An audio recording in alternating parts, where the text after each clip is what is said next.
Before we dive into tonight's story, if you're enjoying this content, please consider using your hype points on this video.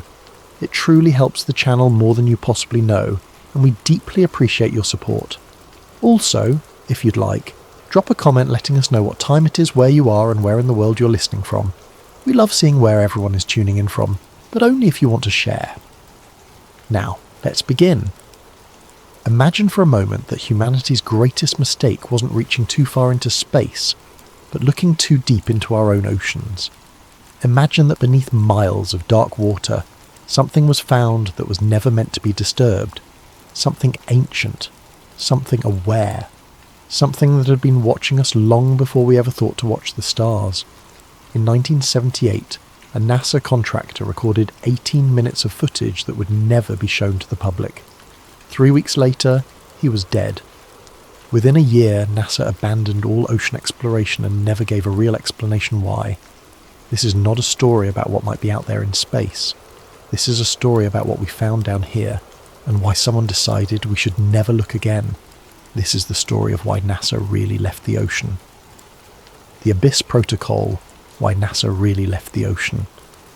July 1978. The Pacific Basin stretched endlessly in all directions, its surface calm under a blanket of stars. The research vessel Pacific Surveyor rolled gently in the swell, its deck lights the only human presence for 300 miles in any direction. But 12,000 feet below, in a world of crushing pressure and absolute darkness, something impossible was about to be recorded. Marvin Elridge had been working with NASA contractors for nearly 6 years. His specialty was deep scanning sonar technology, the kind that could map the ocean floor with unprecedented detail. At 42 years old, Marvin was methodical, careful, and deeply skeptical of anything that couldn't be measured and verified. He had 2 daughters in college, a mortgage in San Diego, and absolutely no patience for speculation or wild theories. He dealt in data, numbers, provable facts. On this particular night, Marvin was aboard the Pacific Surveyor conducting what should have been routine scans as part of the NOAA and NASA Joint Ocean Floor Imaging Program. The mission parameters were straightforward: map a 60 square mile section of seafloor, catalogue any geological features of interest, collect core samples if time permitted. Routine, standard, boring even. He had been on deck drinking coffee, looking at the stars and thinking about whether his oldest daughter would actually finish her engineering degree when the sonar operator called him over around 11:30. The young technician's voice had an edge to it that made Marvin put down his coffee cup and head inside immediately. The screen showed something that shouldn't exist at that depth. Right angles, perfect 90-degree geometry. At 12,000 feet below sea level, nature doesn't create right angles. Erosion, pressure and time smooth everything into curves and irregular shapes. Coral builds organically. Lava flows and hardens in chaotic patterns. Rock fractures along stress lines that are never perfectly perpendicular. But there it was on the display, clear as day. A structure. Marvin ordered the submersible to make another pass. The automated system descended slowly, its lights cutting through the darkness in narrow cones that revealed only small sections of the vast emptiness. This time, they picked up something else. Metal reflections. The sonar was bouncing back signatures consistent with manufactured materials. Not rock, not biological matter. Metal, beneath more than 2 miles of ocean water. The technician adjusted the frequency range, trying to get a clearer reading. "Sir, this doesn't make sense. The return signature is too clean. It's like scanning a building, not a geological formation." Marvin watched the screen, his engineering mind trying to find a rational explanation. A sunken ship, maybe. Except ships don't sink in geometric patterns. They don't end up perfectly aligned on the seafloor, and they don't extend for over half a mile in each direction. Then the readings went wild. Something massive was moving beneath the sediment, not swimming through the water above it, moving beneath it, displacing tons of seafloor material as it shifted position. The displacement calculations appeared on the secondary screen, and Marvin felt his mouth go dry. Whatever was moving down there was at least 800 feet long, The mass estimate kept climbing as the computer tried to calculate volume and density. The submersible's cameras captured only darkness and swirling sediment, but the sonar painted a picture of something vast and deliberately hidden. The object was rising, not quickly, but steadily, pushing up through layers of silt that had probably accumulated over thousands of years. "Pull it back," Marvin said quietly. "Bring the sub up, now." But before the operator could execute the command, every instrument aboard the submersible simultaneously failed. The video feed cut to static. The sonar went dark. The navigation system stopped transmitting. Even the backup systems, designed to function independently, all died at exactly the same instant. The control room fell silent except for the hum of the ship's generators. Marvin stared at the blank screens, his heart pounding. In 6 years of deep ocean work, he had never seen a total system failure like this. Equipment broke down, sensors malfunctioned, but everything at once. That didn't happen by accident. They waited. 3 hours of running emergency protocols, trying to re-establish contact with the submersible, calculating drift patterns, and preparing the backup recovery system. When they finally retrieved the sub just after 3 in the morning, Marvin was the first one to examine it. The exterior showed signs of exposure to an electromagnetic pulse. Scorch marks on the sensor housings. The camera lenses had a strange crystalline pattern etched into them, like they had been exposed to intense magnetic fields. The recording equipment was completely fried, every circuit board melted into useless slag. But Marvin had already seen enough. He had watched the readings in real time. He knew what was down there, even if he couldn't prove it anymore. The official report, filed 2 weeks later, contained exactly 4 words about the incident. Seafloor anomaly, equipment malfunction. Nothing about the geometry. Nothing about the metal signatures. Nothing about the massive moving object.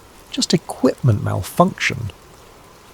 Marvin read the report 3 times, each time feeling more certain that someone was actively burying what they had found. He had submitted a detailed account. 12 pages of technical observations, sonar readings, equipment analysis, and recommendations for follow-up investigation. All of it reduced to 4 words in the final document. Marvin Elridge wasn't the type to let things go. He started making calls, reaching out to colleagues at other oceanographic institutions, contacting journalists who had covered scientific discoveries before. He was careful about it, or at least he thought he was. He never mentioned aliens or conspiracy theories.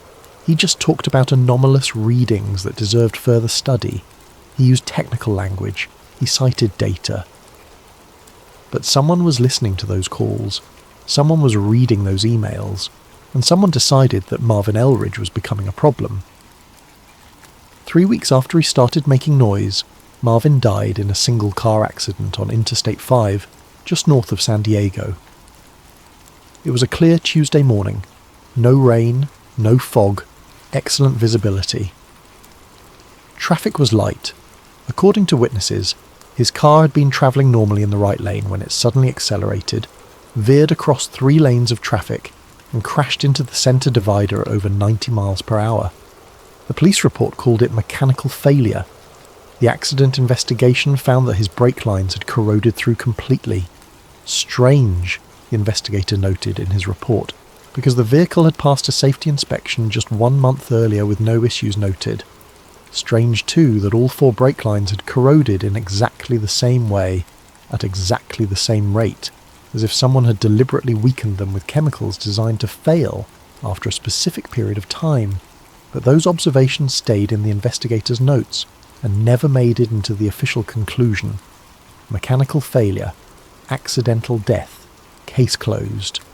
Marvin's wife received his life insurance payout without any problems. His daughters finished college. His name appeared in a few professional journals as a contributor to oceanic research. And then he was forgotten, just another scientist who had devoted his career to expanding human knowledge and died too young in an unfortunate accident. Within a year, NASA quietly ended all deep ocean involvement. No press conference, no explanation. The agency that had spent nearly 2 decades exploring Earth's oceans simply walked away. The public never learned why. But the message to anyone else who might have been thinking about speaking up was crystal clear. Some discoveries are not meant to be shared, but the truth was buried in classified documents, suppressed testimonies, and deleted records. And it begins with a history that most people have completely forgotten. When NASA was founded on July 29, 1958, the agency's charter contained language that would surprise most Americans today. The Space Act, the founding legislation, specifically stated that NASA's purpose included expansion of human knowledge of phenomena in the atmosphere and space, and critically, a preservation of the role of the United States as a leader in aeronautical and space science and technology, and in the application thereof to the conduct of peaceful activities within and outside the atmosphere. But there was another clause, often overlooked in modern discussions, that explicitly mentioned oceanic research as part of the agency's environmental studies mandate. This wasn't a secondary mission added later. Ocean exploration was written directly into NASA's founding purpose, right alongside space exploration. The reasoning was sound. If NASA wanted to understand how life might exist on other planets, they needed to study the most extreme environments on Earth, and nothing on Earth compares to the deep ocean. Crushing pressure, no light, extreme cold or extreme heat near thermal vents, toxic chemistry. If life could exist in those conditions, it could theoretically exist anywhere in the solar system. Throughout the early 1960s and into the 1970s, NASA and NOAA worked hand in hand. They weren't just partners on paper. They were running joint missions into some of the deepest and most unexplored regions on the planet. The Tektite Habitat program put scientists underwater for extended periods, studying the psychological and physiological effects of isolation in extreme environments. The data was meant to prepare for future space stations. NASA developed submersible technology that would later influence the design of spacecraft. They created underwater communication systems that could function under crushing pressure and through miles of water. These same principles would be applied to interplanetary communication. They mapped deep ocean vents that had never been seen by human eyes, discovering ecosystems that survived without sunlight, feeding on chemicals from Earth's interior. The technology NASA created for ocean exploration was genuinely revolutionary. They built robotics meant specifically for underwater environments, not space. These machines could withstand pressures exceeding 16,000 pounds per square inch. They could navigate in complete darkness using advanced sonar arrays that could map terrain in 3 dimensions, and they could go deeper than anyone had gone before. Project Famous, the French-American mid-ocean undersea study, put scientists in submersibles at depths of nearly 9,000 feet to directly observe seafloor spreading along the mid-Atlantic ridge. NASA scientists worked alongside French oceanographers, developing techniques that would later be used for remote planetary exploration. The missions were wildly successful. NASA's ocean programs were discovering new species almost weekly. They were mapping geological formations that changed our understanding of plate tectonics. They were proving that life could exist in conditions we'd previously thought impossible. The funding was solid. The science was groundbreaking. International partnerships were strong. There was every reason to continue and expand these programs. Then, seemingly overnight, everything stopped. By 1980, NASA's ocean projects had completely evaporated. Funding was eliminated across the board. Directives were sealed under classification protocols. Personnel were reassigned or let go. NASA's focus shifted entirely and exclusively to space. The official explanation given to the few people who asked was simple. Budget priorities changed. But that explanation never made sense. NASA's ocean missions were thriving. They were producing results. They were operating within budget. And yet someone, somewhere, made the decision to shut it all down immediately, not gradually, not through budget cuts over time, immediately.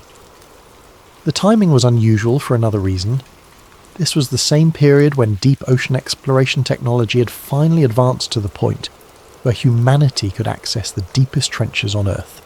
The Mariana Trench, the Tonga Trench, the Puerto Rico Trench, places where the ocean floor drops more than 6 miles below the surface. places where the pressure is over 1,000 times greater than at sea level, places where, until the 1970s, humanity simply couldn't go. But now we could, and then suddenly, we didn't. Someone forced NASA to abandon the ocean, someone with enough authority to override the agency's founding mandate, someone who had seen something in those classified reports that changed everything. Fast forward to 2022. A marine archivist named Lena Hart Boone was working at a federal records facility in Maryland. At 38 years old, Lena had spent her entire adult life around documents. She had a graduate degree in library science and a fascination with maritime history that had started in childhood, growing up in a fishing community on the Carolina coast. Her father had been a commercial fisherman who loved to tell stories about strange things seen far out at sea. Lights beneath the water, sounds that didn't match any known, marine animal, the ocean's mysteries. Most of Lena's colleagues found her job tedious. Endless boxes of faded papers, decades-old reports that nobody would ever read, budget documents and personnel files and meeting minutes from agencies that no longer existed. But Lena loved it. She loved the detective work of piecing together forgotten histories. She loved finding the human stories buried in bureaucratic language. Her job was relatively mundane, cataloguing and digitising old government documents related to maritime research. Boxes and boxes of forgotten papers, most of it routine bureaucratic material. She worked methodical hours in a climate-controlled room with fluorescent lights and no windows. She brought the same lunch every day, a turkey sandwich and an apple, which she ate while reading whatever document she was currently processing. Her co-workers thought she was quiet, maybe a little obsessive about details, but good at her work. Then, on a Thursday afternoon in March, she opened a box that had been misfiled for decades. It contained materials that should have been in NASA's archives, not buried in a maritime storage facility. The box had been labelled NOAA Personnel Records, 1970 to 1980, and was supposed to contain routine employment documents. But the contents didn't match the label. Inside were technical reports, mission logs, and equipment manifests all bearing NASA identification codes. And buried at the bottom, underneath routine paperwork about supply orders and maintenance schedules, was a handwritten logbook that would change Lena's life forever. The log was labelled Deep Dive 7, Tonga Trench, November 1976, Elridge Team. Lena recognised the name immediately. Marvin Elridge. Over the years, she had come across his name in footnotes and passing references while cataloguing other ocean exploration documents. He had died in a car accident in 1978. Some of the documents she'd seen suggested he had been trying to report unusual findings before his death, but the details were always vague, and most sources dismissed him as someone who had become obsessed with unlikely theories. She set her half-eaten sandwich aside and opened the logbook with the careful reverence she reserved for potentially significant documents. The entries were technical at first, depth readings and precise measurements, sonar configurations with frequency ranges and pulse intervals, equipment checks listing every system by designation number, standard operational material written in the shorthand of someone who had filled out these forms hundreds of times. Depth, 11,100 feet. Water temperature, 34 degrees. Sonar functioning at optimal parameters. Beginning survey grid Alpha 7. But as the dive progressed deeper, the tone changed. Marvin's handwriting became less neat, more hurried. The observations more urgent. The technical language gave way to something more immediate, more human. Metallic echo returns at depth 11,200 feet. Configuration suggests manufactured origin. No known geological explanation. Cross-referencing known shipwrecks in region. Negative for all matches. Requesting second pass for confirmation. Second pass complete. Returns identical. Adding thermal imaging. Thermal signature inconsistent with surrounding seafloor. Object retaining heat at depth, where ambient temperature should be stable. No volcanic activity in this region according to all geological surveys. Unidentifiable vibrations detected. Frequency suggests machinery, not seismic activity. Rhythm is too regular. Pattern repeats every 47 seconds. Equipment functioning normally. All diagnostics green, readings are accurate. Then came an entry that Lena read 3 times, her sandwich forgotten, her coffee growing cold beside her. Movement detected beneath sediment layer. Displacement calculations suggest object of immense size. Initial estimate, 800 feet length, possibly larger. Depth of burial suggests object has been here for considerable time, yet movement indicates active state. Too massive and too fast to be biological. Repeat, movement characteristics are too massive and too coordinated to be biological in nature. The next entry was written in a different pen, suggesting Marvin had taken a break and then returned to write what happened next. Emergency protocols initiated. Object began rising towards submersible, not swimming, rising straight up through sediment layers as if pushing through. Debris cloud massive, pressure wave detected by hull sensors, auto ascent engaged at 11:43, sub under extreme stress, hull integrity at 78%. Lost all sensor contact with object at depth 10,000 feet during emergency ascent. All systems experienced simultaneous failure. Electromagnetic pulse consistent with deliberate countermeasure, not natural phenomenon. Recording equipment destroyed. Visual contact impossible due to sediment cloud. Submersible recovered with extensive electromagnetic damage to all electronic components. Then came the final entry, written in block letters, pressed so hard into the page that the pen had nearly torn through the paper. We're not alone down here, and they are listening. Lena sat in the archive room for a long time after reading that. The fluorescent lights hummed above her. In the distance, she could hear the muffled sounds of her co-workers moving through the stacks, the quiet routine of the facility continuing around her. But she felt as if something fundamental had shifted. She should have filed the logbook according to protocol and moved on. That was the procedure. Catalogue the material, note any irregularities in a report for her supervisor, and process the next box. But something about this felt too real, too urgent, too deliberately hidden. The handwriting was steady except where urgency had made it rushed. The technical language was precise. This wasn't the work of someone prone to fantasy or exaggeration. This was an engineer documenting observations that terrified him, specifically because they were so clearly measured and verified. Lena looked around the empty archive room. She had worked here for 6 years and had never violated protocol. But she also knew that some documents had a way of disappearing once they entered the classification review process. Important things got buried under bureaucratic procedures all the time. She made copies before returning the original to the box. She told herself she was just being thorough, preserving a potentially significant historical document. Nothing wrong with that. But her hands were shaking slightly as the copier hummed, and she kept glancing toward the door, half expecting someone to walk in and ask what she was doing. Over the next few weeks, Lena began digging deeper.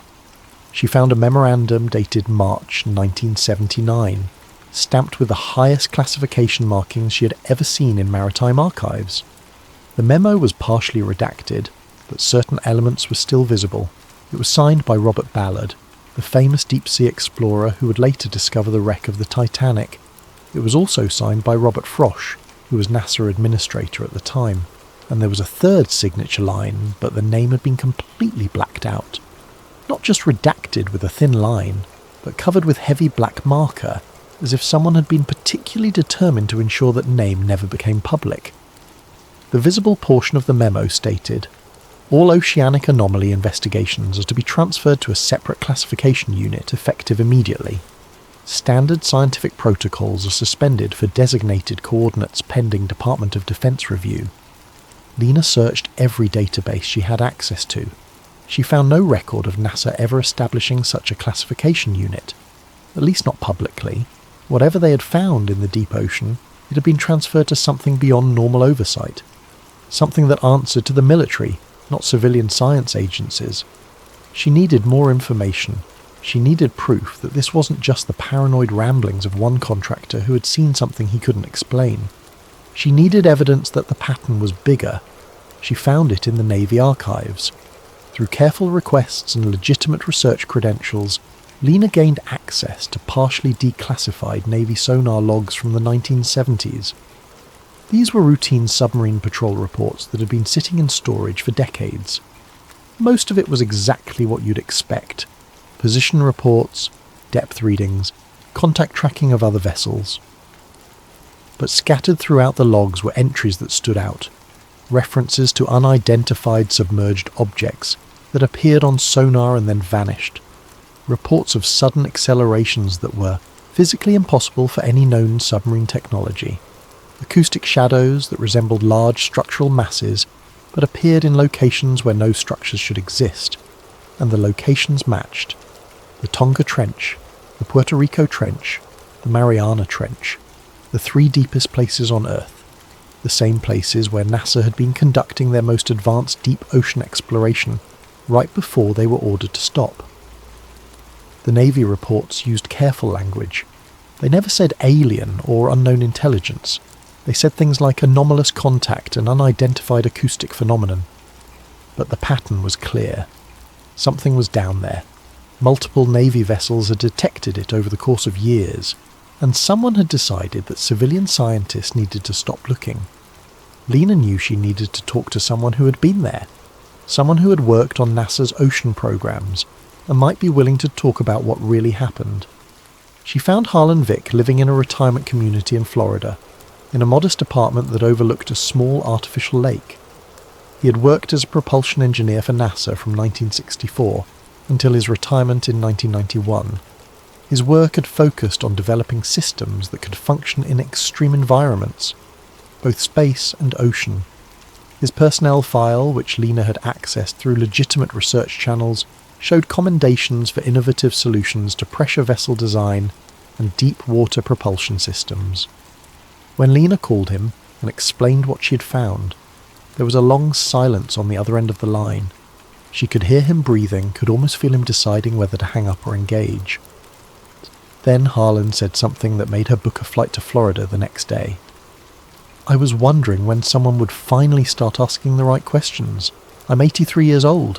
I don't have much time left to worry about classification agreements I signed 40 years ago."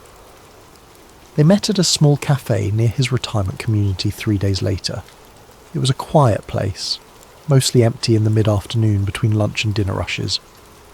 Harlan was waiting for her at a corner booth, a lean man with age spots on his hands and sharp, intelligent eyes behind wire-rimmed glasses. He wore a faded NASA polo shirt that had probably been sitting in his closet since the 90s. He ordered coffee and spent a moment organising his thoughts before speaking, his engineer's mind clearly arranging the information in logical sequence.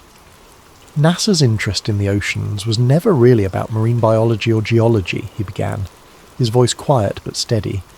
Those were byproducts, benefits of the research certainly, but not the primary goal. What we were really doing was searching for analogue environments, places on Earth that resembled conditions we might find on other planets or moons. The deep ocean has no light, crushing pressure that can exceed 16,000 pounds per square inch, extreme cold except near thermal vents where temperatures can exceed 700 degrees, toxic chemistry, acidic conditions. It's as close to an alien world as you can get without leaving Earth. Lena nodded. This was consistent with what she had read in the public-facing mission statements from that era.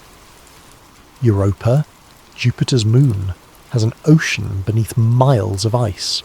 Enceladus, one of Saturn's moons, has geysers erupting from an underground ocean. If we wanted to understand how to explore those worlds, how to design equipment that could survive those conditions, how to search for life in those environments, we needed to start here, in our own ocean. Harlan took a sip of coffee, his hands steady despite his age. But the deeper we went, he continued, his voice dropping even lower, the more we encountered things that didn't fit any model we had. Sonar reading that showed geometric precision, where only irregular geology should exist. Electromagnetic disturbances with no natural source. Acoustic signatures that suggested machinery operating at depths, where pressure should make any mechanical system impossible, using any technology we understood. "What kind of structures?" Lena asked, leaning forward. Harlan glanced around the cafe, even though no one was sitting close enough to overhear. The gesture seemed automatic. a reflex from decades of security consciousness. The first one was found in 1974, February if I remember correctly, a sonar mapping mission in the Puerto Rico Trench, the deepest point in the Atlantic Ocean. They were using a new high-resolution side-scan sonar array, something we had just developed. The resolution was unprecedented for that time. They picked up what looked like a perfectly circular formation at the bottom, 20 miles in diameter. Perfectly circular. They did multiple passes over 3 days. Same result every time. The resolution wasn't good enough to see fine details, but the shape was unmistakable. Nature doesn't make circles that precise, especially not that large. Why wasn't this announced? Lena asked, though she already suspected the answer. Because of what happened next, Harlan said, his eyes distant, remembering. When they sent a submersible down to investigate 2 weeks later, the formation was gone. Not buried under a recent sediment flow, not obscured by a debris field from some underwater landslide. Gone. The seafloor in that location was smooth and undisturbed, as if nothing had ever been there. But we had sonar images from just 14 days earlier showing it clear as day. Multiple passes, multiple confirmation scans, then nothing. Lena felt a chill despite the warm Florida afternoon streaming through the cafe windows. The only explanation that made sense was that it had moved, but the implications of that, of something that large moving deliberately and then concealing itself, were too disturbing to put in a report. So the official conclusion was equipment malfunction, a glitch in the new sonar system. Never mind that the same system worked perfectly before and after that mission. The second incident was in 1976 in the Tonga Trench. That's the one Marvin Elridge was part of. You've seen his logbook, so you know what they found. Metal signatures and right-angle construction at a depth of over 35,000 feet. When they tried to investigate, all their equipment failed simultaneously. Not broke down over time. Not showed signs of degrading performance. Failed. All at once. As if something had actively shut it down with a directed electromagnetic pulse.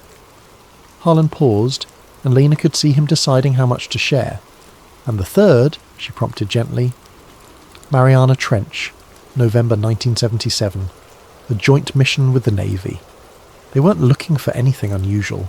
They were testing new depth pressure sensors, equipment that could survive in the deepest place on Earth. Boring technical work.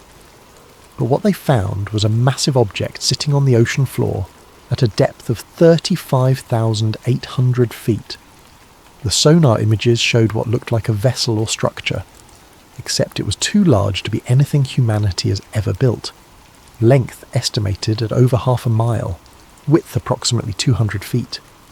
Sitting at the deepest point on Earth, in a place where no human had ever been, where pressure should crush anything not specifically designed to withstand it. Harlan's coffee sat forgotten, cooling in front of him. After that mission, everything changed. People from the Department of Defense started showing up at our facilities, not consultants or liaisons.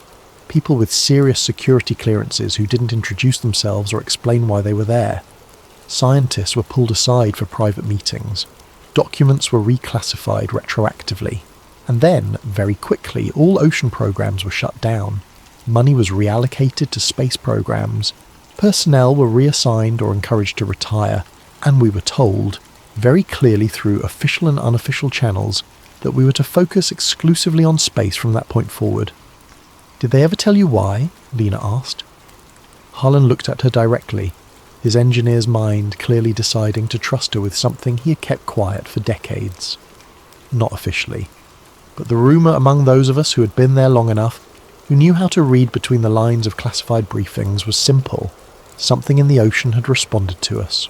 Our sonar pings, our submersibles, our equipment.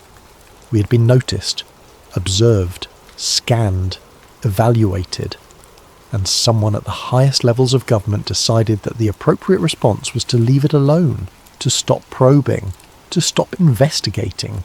NASA was told to redirect all resources to space and never come back to the deep ocean.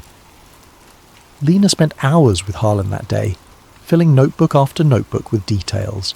He gave her names of other scientists who had been involved, though he warned that most were dead now.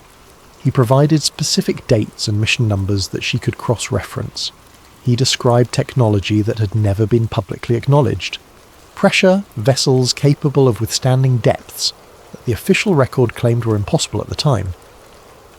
Before she left, Harlan reached into his wallet and pulled out a small photograph, faded and creased from years of being carried. It showed a group of people on the deck of a research vessel. Young engineers in their 30s and 40s, squinting in bright sunlight, smiling the way people do in workplace photos. "That's the team from the Mariana Trench mission," he said. "November 1977. 12 people in that photo. By 1985, 9 of them were dead. Heart attacks, car accidents, 1 drowning, 1 house fire. The official causes were always natural or accidental, but the statistical probability of that many deaths in such a small group over such a short time period is astronomically low." He pointed to a man in the centre of the photo. "That's me. And that," he pointed to a woman on the right side, "is Marvin Elridge's sister. She was a systems engineer. Brilliant woman. She died in '84 from what they called a sudden brain aneurysm. She was 39 years old, perfectly healthy, no family history of that condition." Lena looked at the photograph for a long time, at the smiling faces of people who had no idea what they were about to discover or what it would cost them. "Why are you still alive?" she asked quietly. Harlan smiled, but there was no humour in it. "Because I kept my mouth shut. I signed the papers. I accepted the reassignment. I never spoke to journalists or wrote about what we found. I made myself harmless, and apparently they decided I was worth more alive as an example of compliance than dead as a martyr." He paused. "But I'm 83 now. My wife died 2 years ago. My children rarely visit. At this point, I'd rather die having told someone the truth than live another year carrying it alone." 2 weeks later, Harlan Vick was found dead in his apartment by the facility's morning wellness check. The official cause of death was listed as heart failure, which wasn't particularly unusual for a man in his 80s with a documented history of cardiac issues. The facility's medical staff noted that he had seemed in good spirits the day before, had eaten a full dinner, and had been seen walking around the artificial lake that evening. But when Lena tried to contact the other names Harlan had given her, she found that 2 had also died in the past 5 years, both from natural causes according to official records.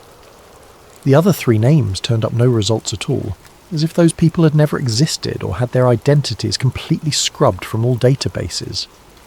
Lena attended Harlan's funeral. It was small, poorly attended. His children were there but seemed uncomfortable, eager to complete the formalities and leave. She was the only person there who wasn't family. After the service, she stood by his grave for a while, looking at the temporary marker that would eventually be replaced with a permanent stone. She noticed a man in a dark suit standing near a tree about 50 yards away. He wasn't trying to hide, but he wasn't participating in the funeral either, just watching. When Lena made eye contact with him, he nodded slightly, then walked to a black sedan and drove away. The message was clear. They knew she had talked to Harlan, they knew what he had told her, and they wanted her to know that they knew. Lena knew she was onto something real now, something that people in power had worked very hard to keep quiet for over 4 decades. She became obsessed with finding more evidence, more proof that couldn't be dismissed or explained away. She spent months cross-referencing coordinates. The logbook from Marvin Elridge's mission had included precise latitude and longitude readings for each sonar anomaly they detected. Lena began plotting these on maps, using modern satellite data and bathymetric charts to see if any patterns emerged. What she found was extraordinary. The anomalies weren't random. They formed a geometric lattice pattern stretching across huge sections of the Pacific Ocean floor. Massive triangular points separated by hundreds of miles, but aligned with mathematical precision. Each point corresponded to one of the deepest trenches or abyssal plains in the Pacific, and they were still there. Modern sonar data, when examined carefully, showed the same unexplained signatures. Not as obvious now, perhaps better hidden or less active, but present. Whatever NASA had found in the 1970s was still there. Lena's search led her to a forgotten archive in the Library of Congress. Among microfilm reels labelled as routine congressional briefings, she found something that didn't belong. A transcript dated November 1977, marked Eyes Only Limited Distribution. The transcript documented a conversation between a NASA oceanographer named Saul Riggin and an unnamed Department of Defense liaison. Lena had to read through the stilted bureaucratic language carefully, but the meaning was clear. Riggin reported that during a deep ocean scan, their equipment had been actively pinged by an unknown source, not passively detected, actively engaged with. The source had used frequencies that matched their own sonar, as if learning and mimicking their technology in real time. The Department of Defense liaison's response was blunt. "You are to shut down all exploration immediately. This is not a NASA matter anymore." Riggin protested. "But it's intelligent. Whatever is down there responded to us deliberately. This is the most important discovery in human history." The liaison's reply was chilling. "That's exactly why you're done. This matter is being transferred to agencies with appropriate security protocols. NASA will redirect all resources to space exploration. This decision is not negotiable." The transcript ended there. Lena searched for any follow-up documents, any indication of what appropriate agencies meant, any hint of what happened to Saul Riggin. She found nothing. His name appeared in NASA employment records until 1979, then vanished completely. No retirement notice, no obituary, just gone. But Lena found one more document. It was filed incorrectly, labelled as a budget allocation memo, but the content was far more significant. ABVS Protocol, Level 6 security clearance required, initiated March 1979. The objective was stated in precise bureaucratic language. Transfer all deep ocean findings and related research to Classified Naval Special Projects Division. Prevent public scientific agencies from further contact with designated zones. Redirect NASA resources exclusively to space exploration programs. And then the reason, in a single paragraph that had been partially redacted but was still readable. Containment of non-human submerged intelligence structures to prevent unauthorized contact and potential security breach. Lena read that paragraph 10 times. Non-human submerged intelligence structures, not alien spacecraft, not ancient ruins. Intelligence structures currently active and requiring containment. Something alive, or at least functional, beneath the ocean. NASA didn't choose to abandon the ocean. They were ordered to. They were forced into space to avoid something that had been discovered in the deep. Something that someone in power had decided humanity wasn't ready to know about. Lena understood now why Marvin Eldridge had died. Why Harlan Vick had waited so long to speak. Why every scientist involved had either gone silent or disappeared. This wasn't just classified information. This was something that powerful people wanted to remain buried deeper than the trenches themselves. She should have stopped there. She should have published what she had found and let others take the risk of digging deeper. But Lena couldn't let it go. She needed to see more. She needed proof that couldn't be denied. That's when she started noticing the surveillance. It began subtly. A car parked across the street from her apartment for hours at a time. Engine off. Windows tinted. The same vehicle appeared outside the archive where she worked. When she drove to meetings or interviews, the car was always 3 or 4 vehicles behind her in traffic. Her personal computer began acting strangely. Files would be in different folders than where she had left them. Her internet search history would be wiped clean each morning, even though she hadn't cleared it. Her backup drives disappeared from her apartment while she was at work, despite the door being locked and showing no signs of forced entry. Someone was watching her. Someone knew what she was researching, and they wanted her to know that they knew. A former NOAA technician reached out to her through an encrypted email service 2 months after Harlan's death. The message was brief. "I have something you need to see, something they didn't collect. Come alone. Tell no one." It included a date, time, and location. A parking garage in Baltimore at midnight. Every instinct told Lena this was dangerous. Meeting a stranger at midnight with something classified was exactly the kind of thing that ended badly in stories like this. But she'd gone too far to stop now. She drove to Baltimore, parked on a different level than specified, and walked down the concrete stairs to the designated meeting spot. The technician was waiting near a support pillar, a man in his 70s wearing a windbreaker and a baseball cap. He looked nervous, his eyes constantly scanning the garage. He didn't give his name, didn't shake her hand, didn't waste time with pleasantries. "I worked with Marvin Elridge in 1976 and 77, he said quietly. "I was the one who processed the film reels from the submersibles. Every mission, I'd develop the footage, catalogue it and send it up the chain.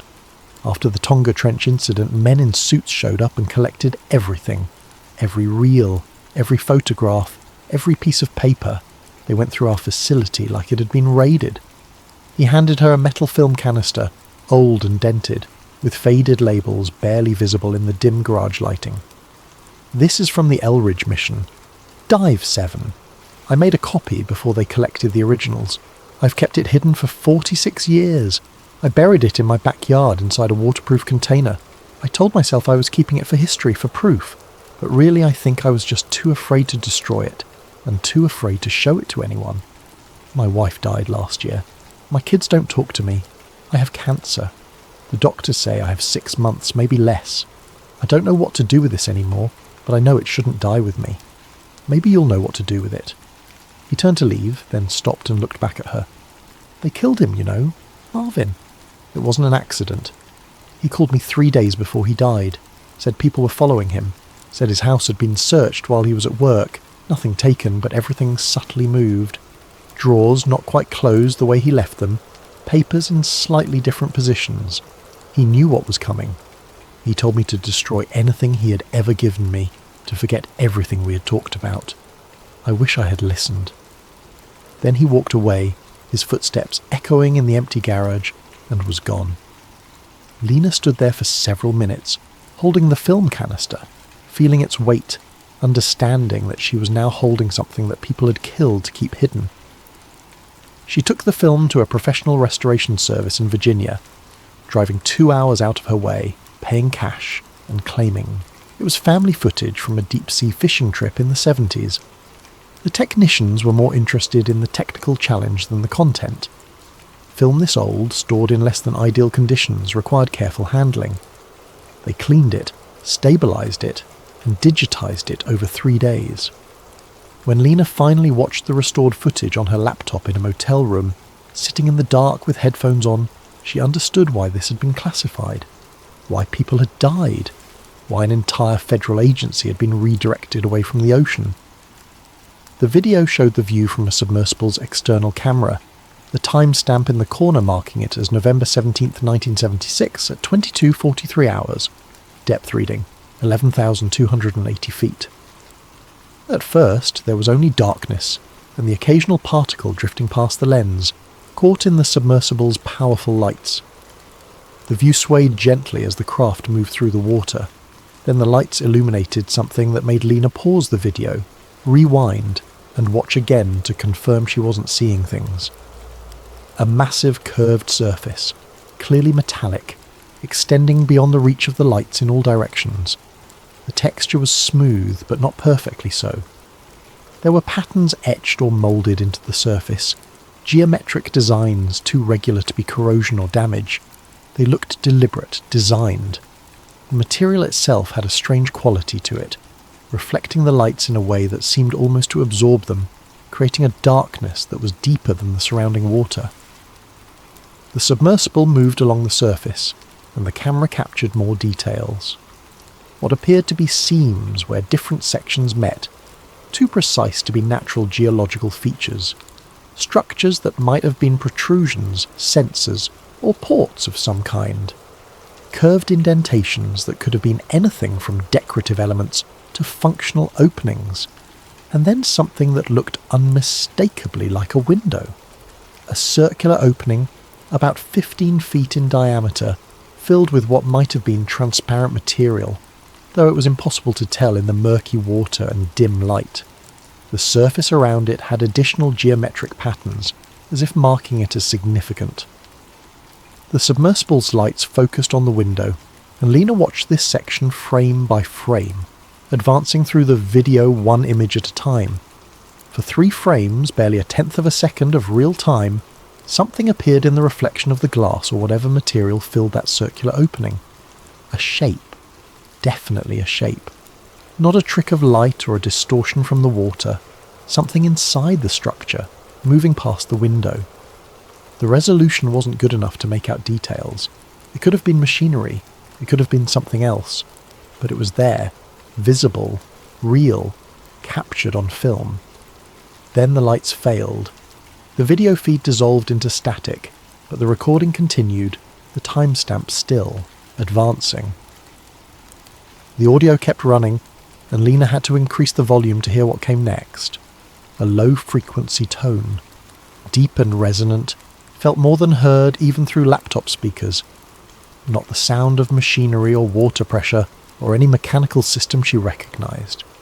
The frequency was around 20 hertz, right at the edge of human hearing, kind of deep bass that you feel in your chest more than hear with your ears. But what made Lena's skin crawl was the pattern. The tone rose and fell in a sequence that repeated. Not random, not mechanical. It had rhythm, it had structure. It sounded almost like language, like something trying to communicate using sound in a frequency range that would travel through water effectively. She played it back multiple times, recording the audio on her phone, analysing the waveform. The pattern repeated every 11 seconds. Each repetition was identical in structure, but varied slightly in amplitude, as if the source was adjusting, testing, learning how to modulate the signal. Then, abruptly, it stopped. The audio went silent except for the quiet hiss of the recording equipment. The video timestamp showed the camera had recorded for another 18 minutes after the lights failed, but that entire section was corrupted or erased, showing only digital artifacts and noise. The footage ended. Lena sat in the dark motel room, her hands shaking slightly. She had just watched proof, real, documented, recorded proof that something intelligent existed in the deep ocean, something that built structures, something that noticed when we came looking, something that responded. Lena tried to contact the technician who had given her the film. His phone number was disconnected. The email address bounced back as non-existent. She drove to the address he had mentioned working from decades ago, but found only an abandoned building. He had vanished, just like everyone else who got too close to the truth. Lena knew she was running out of time. The surveillance was getting more obvious, almost as if whoever was watching wanted her to know they were closing in. She made copies of everything she'd found and distributed them to trusted colleagues, with instructions to release the information if anything happened to her. Then she did something risky. She used the coordinates from the classified documents to search for current military activity in those ocean regions. What she found was surprising. There were naval installations positioned near each of the major anomaly sites, not scientific research stations, military bases, some of them appearing on maps, others only visible through careful cross-referencing of shipping routes and no-fly zones. One installation in particular caught her attention, a naval facility near Pearl Harbor with unusual security protocols. Shipping manifests showed regular transport of materials to and from the facility, but the cargo descriptions were always vague. Research materials, equipment, components, classified payload. Lena travelled to Hawaii on a Tuesday morning in late August. She rented a car under her own name, stayed in a chain hotel and tried to appear like any other tourist.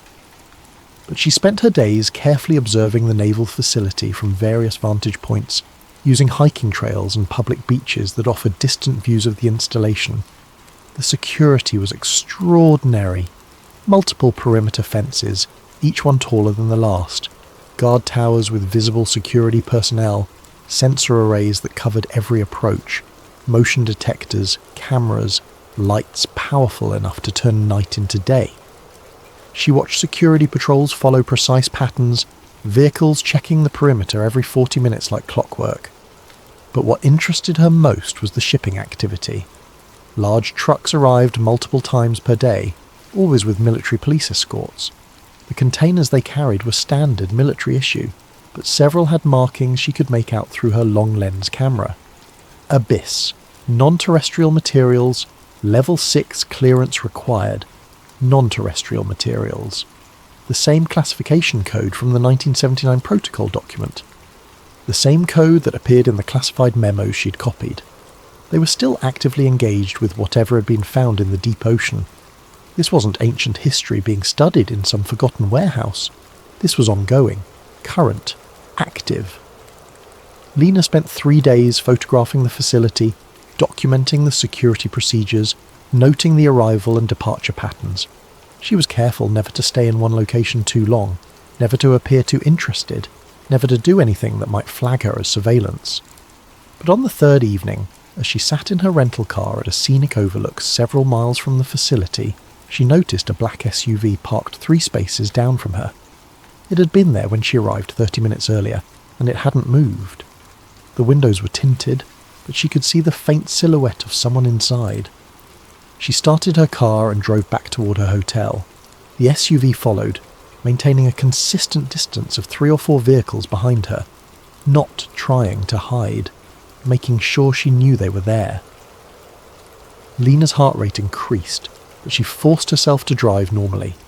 She pulled into a shopping centre, parked, and went into a grocery store. The SUV parked at the far end of the lot. When she came out 15 minutes later with a bag containing items she didn't need, the SUV was still there. The message was clear. We see you. We know what you're looking for, and we want you to know that we know. That night, Lena sat in her hotel room with all the documents, photos and recordings she had collected spread across the bed. She had enough. Documents proving NASA's sudden withdrawal from ocean exploration. Testimony from scientists who had been there. Film footage showing an underwater structure that couldn't be natural. Photographs of current military operations at coordinates matching the original anomaly sites. She began organising everything into a comprehensive report. She wrote through the night, knowing that once she released this information, there would be no going back. Her life would change irrevocably. She might face legal consequences. She might face worse. But the truth deserved to be known. Whatever was in the ocean, humanity had a right to know about it. Scientists had died trying to bring this information to light. Their deaths shouldn't be meaningless. At 3 a.m, she called a colleague she trusted, another archivist named Thomas Brennan who had worked with her for years, a man who understood the importance of preserving historical truth. The call went to voicemail. Lena's voice was steady but urgent. Thomas, it's Lena. I need you to listen carefully. NASA left the ocean in 1979 because they found something. Not ancient ruins, not crashed spacecraft. Something alive, something intelligent, living in structures beneath miles of water in the deepest trenches on Earth. They've been there longer than human civilization, probably longer than humans have existed at all. In 1976 and 77, multiple deep ocean missions encountered these structures. Every time we came close, every time we tried to investigate, the equipment failed, but not randomly, deliberately. These things, whatever they are, they responded to us. They noticed us. They actively prevented us from getting too close. And someone at the highest levels of government made a deal, or a decision, or maybe just realised that humanity wasn't ready to know we're not the first intelligent species on this planet. They ordered NASA to abandon all ocean research. They classified everything. They silenced everyone who tried to speak about it. I have proof, documents, testimony from scientists who were there, film footage showing one of these structures. It's all real, Thomas. Every conspiracy theory about NASA hiding ocean discoveries, it's all based on truth. They just got the reason wrong. We didn't find aliens from space. We found something that was already here. I'm going to release everything tomorrow morning. I've made multiple copies. I've distributed them to people I trust. If anything happens to me, make sure this gets out. Make sure people know. Humanity deserves to know we're not alone. We've never been alone. She hung up. Then she sent encrypted files to 3 other colleagues, academics who specialised in government transparency and scientific fraud. The files contained everything she had found: copies of the classified documents, Harlan Vick's testimony, the digitised film footage, photographs of the naval facility. At 6 in the morning she packed her laptop, her camera and the original documents into her bag.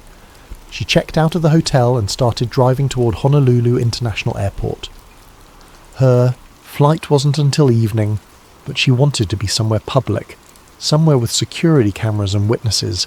She never made it to the airport. At 8:15 in the morning, a highway patrol officer found Lena's rental car abandoned on Highway 3, a relatively quiet stretch of road about 12 miles outside of Pearl Harbor. The engine was still running, the driver's door was open, her keys were in the ignition. Her phone was on the passenger seat, battery removed and placed carefully beside it. There was no sign of struggle, no blood, no evidence of an accident. The car showed no damage. There were no skid marks on the road. Her suitcase was still in the trunk. Her purse was still in the front seat, wallet and credit cards intact. Lena Hart Boone had simply vanished. Within 6 hours, federal agents arrived at the scene. They took the car, they took everything in it, and they issued orders to local police that this was now a federal matter. No press releases, no public statements. The investigation would be handled at a higher level. Within 12 hours, more federal agents raided Lena's apartment in Maryland. They arrived with a warrant so heavily redacted that the property manager couldn't even tell what specific items they were authorized to seize. They took her computer, her files, her backup drives, her notebooks. They took everything. They interviewed her colleagues at the archive facility. The interviews were polite but firm. They explained that Lena had been involved in unauthorized access of classified materials, that her recent behavior suggested significant psychological stress, that anyone who had received documents from her should turn them over immediately and refrain from discussing her work with anyone, as doing so could result in serious legal consequences. The official statement from authorities was brief and carefully worded. Lena Hart Boone had been reported missing. Her vehicle had been found abandoned in Hawaii. There was no evidence of foul play. Given her recent behaviour and the stress she had been under, authorities believed she may have wandered away from her vehicle in a state of confusion or distress. Search efforts were underway. The public was asked to contact authorities if they had any information. No mention of classified documents, no mention of NASA or ocean exploration, no mention of what she'd been researching. Just a troubled woman who had disappeared, probably due to mental health issues. Nothing more to see here. Thomas Brennan received the voicemail that evening when he woke up for his night shift at the archive facility. He listened to it 3 times, his blood chilling more with each repetition. He immediately checked his encrypted email and found the files Lena had sent him. Everything she had mentioned, all the proof. For 2 days he debated what to do. Then 2 federal agents appeared at his home. They were polite, professional. They explained that Lena had been suffering from a mental health crisis, that she had been accessing classified materials without authorization, that any documents she had shared were the product of her deteriorating mental state and should not be taken seriously. They asked if she'd sent him anything, if she'd shared her theories with him, if he had any of her documents. Thomas lied. He said no. He said Lena had seemed stressed lately but hadn't shared any specifics of her work. He said he was worried about her and hoped she would be found safely. The agents thanked him and left, but Thomas noticed the car parked down the street that evening, and the next evening, and the evening after that. He deleted the encrypted files without looking at them again. He erased Lena's voicemail. He told himself he was being smart, not cowardly, that he had a family to think about, that getting himself killed or disappeared wouldn't honour Lena's sacrifice. The other colleagues Lena had sent files to made similar choices. The risks were too great. The evidence could be dismissed as forgery. The penalties for possessing classified materials were severe. One by one, they deleted the files or turned them over to authorities. Within a week, it was as if Lena's entire investigation had never existed. But 1 week after her disappearance, on a Thursday at 2:17 in the morning, a single document appeared on an anonymous forum dedicated to government conspiracies and unexplained phenomena. The forum had existed for years. a place where people shared theories about everything, from UFOs to assassinations to hidden technologies. Most of it was speculation and wishful thinking. This post was different. It was uploaded from an untraceable account that had been created minutes before the post appeared. The routing data, analysed later by forum administrators and independent researchers, showed the post had bounced through 17 different countries, using VPN services and proxy servers to obscure its origin. Whoever posted it understood digital security in a way that suggested either professional training or serious paranoia. The post contained a comprehensive summary of everything Lena had discovered: the 1976 and 77 ocean missions, the classified documents showing NASA's sudden withdrawal, the testimony from deceased scientists, the description of structures found in the deepest trenches, the geometric lattice pattern connecting the anomaly sites across the Pacific, and it included a scanned page from what appeared to be a classified government memorandum, marked with security classifications that verified it as authentic to anyone who understood government document formatting. The memo was dated March 1979 and included partial text from what was clearly the Abyss Protocol. The post read, "We didn't stop exploring the ocean because we couldn't. We stopped because we were told not to disturb what's down there. They've been watching us for as long as we've been watching the stars. The Abyss Protocol isn't about preventing contact. It's about managing a relationship that began long before NASA was even founded. Someone made an agreement. We stay in the atmosphere and space. They stay in the deep ocean. As long as neither side violates the boundary, we coexist. But if we go back down there, if we start probing again with modern technology, the agreement ends, and nobody in power wants to know what happens then." The post was live for exactly 5 minutes. In that time, 47 people viewed it. 12 took screenshots. 3 downloaded the attached document. Then it was gone, deleted. The account that posted it vanished from the server logs as if it had never existed. The forum's administrators received an official government order within an hour, demanding they surrender all server logs, IP addresses, and any cached versions of the deleted content. The order came with specific federal statute citations and a warning that failure to comply would result in the forum being shut down and its operators facing criminal charges. The administrators complied. They turned over everything they had. But the technical analysis showed something the government didn't want to acknowledge. Whoever posted that information had skills that exceeded typical internet users. The routing was sophisticated. The security measures were professional grade. This wasn't some random conspiracy theorist. This was someone who knew what they were doing. Someone who had planned this carefully.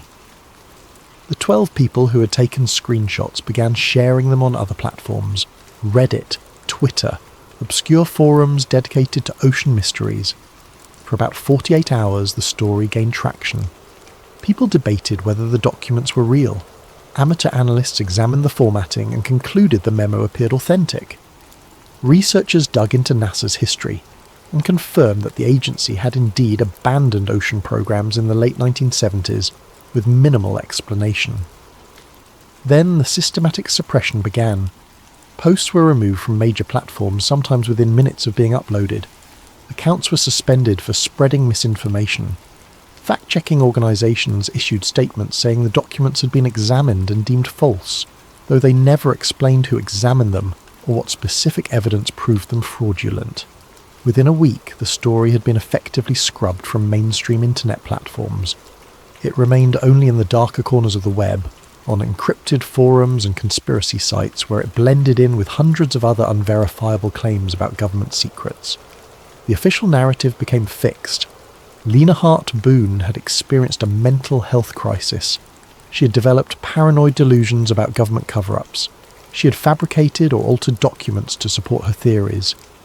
Her disappearance was tragic, but likely the result of her deteriorating mental state. The documents she supposedly found were either forgeries or legitimate materials taken wildly out of context. Researchers who looked into the story found nothing solid to grasp. Lena's disappearance was real and documented, but the content of her research was impossible to verify. The documents she supposedly found had vanished. The people she interviewed were dead or refused to speak. The footage no longer existed in any archive, public or private. Even the forum post couldn't be verified since the original had been deleted, and the screenshots could have been fabricated.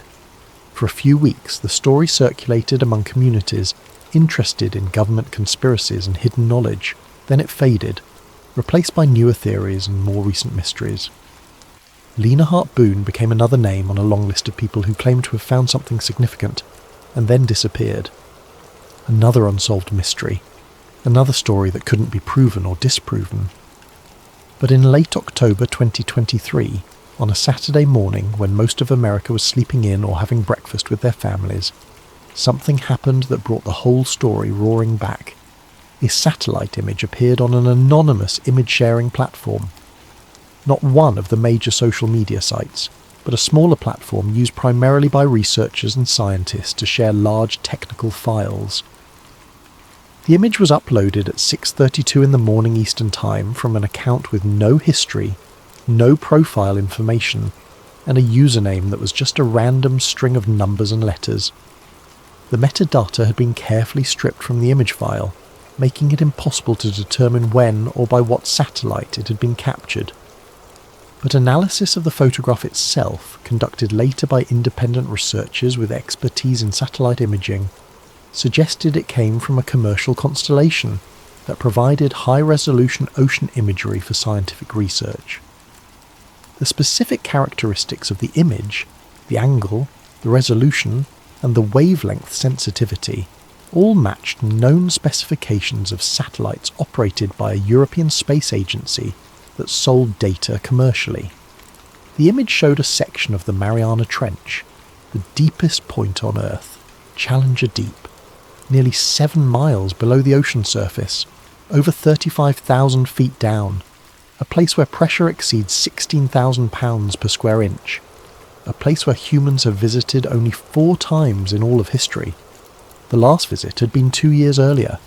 The resolution was extraordinary. Modern satellite technology, using advanced synthetic aperture radar and other sensing methods, could penetrate water to surprising depths and create detailed maps of seafloor topography.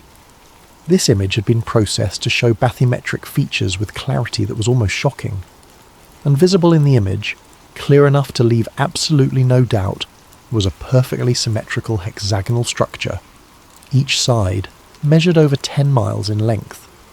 The formation was slightly elevated from the surrounding seafloor, rising about 800 feet above the base level, as if it were sitting on the surface rather than being part of the natural geological formation.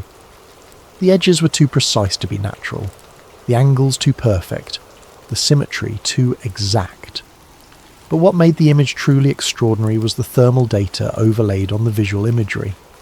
The satellite had infrared capability, and someone had processed the data to show temperature variations across the scanned area. The structure was glowing, not with visible light, but with heat. At a depth where the ambient temperature should be just above freezing, barely 2 degrees Celsius, this structure was radiating warmth. The thermal signature showed temperatures ranging from 15 to 20 degrees Celsius, significantly above ambient. The pattern wasn't uniform either. There were areas of higher temperature, suggesting internal heat sources or power generation. The heat radiated outward in a way that suggested active systems, not passive geological warming from volcanic activity. And at the centre of the hexagon, there appeared to be an opening, a dark space where both the visual and thermal signatures dropped significantly, as if something was channeling that energy inward or allowing access to whatever was below. The opening was roughly circular, about 2 miles in diameter, and perfectly centred within the hexagonal structure. The surrounding seafloor showed no similar features, just the structure, sitting alone in the darkness of the deepest place on Earth, active and warm and geometrically impossible. The image included a scale bar and coordinates. Anyone with basic knowledge of geographic information systems could verify that this was indeed Challenger Deep, at precisely the deepest measured point in the Mariana Trench. The location matched historical records of depth measurements and previous mapping efforts.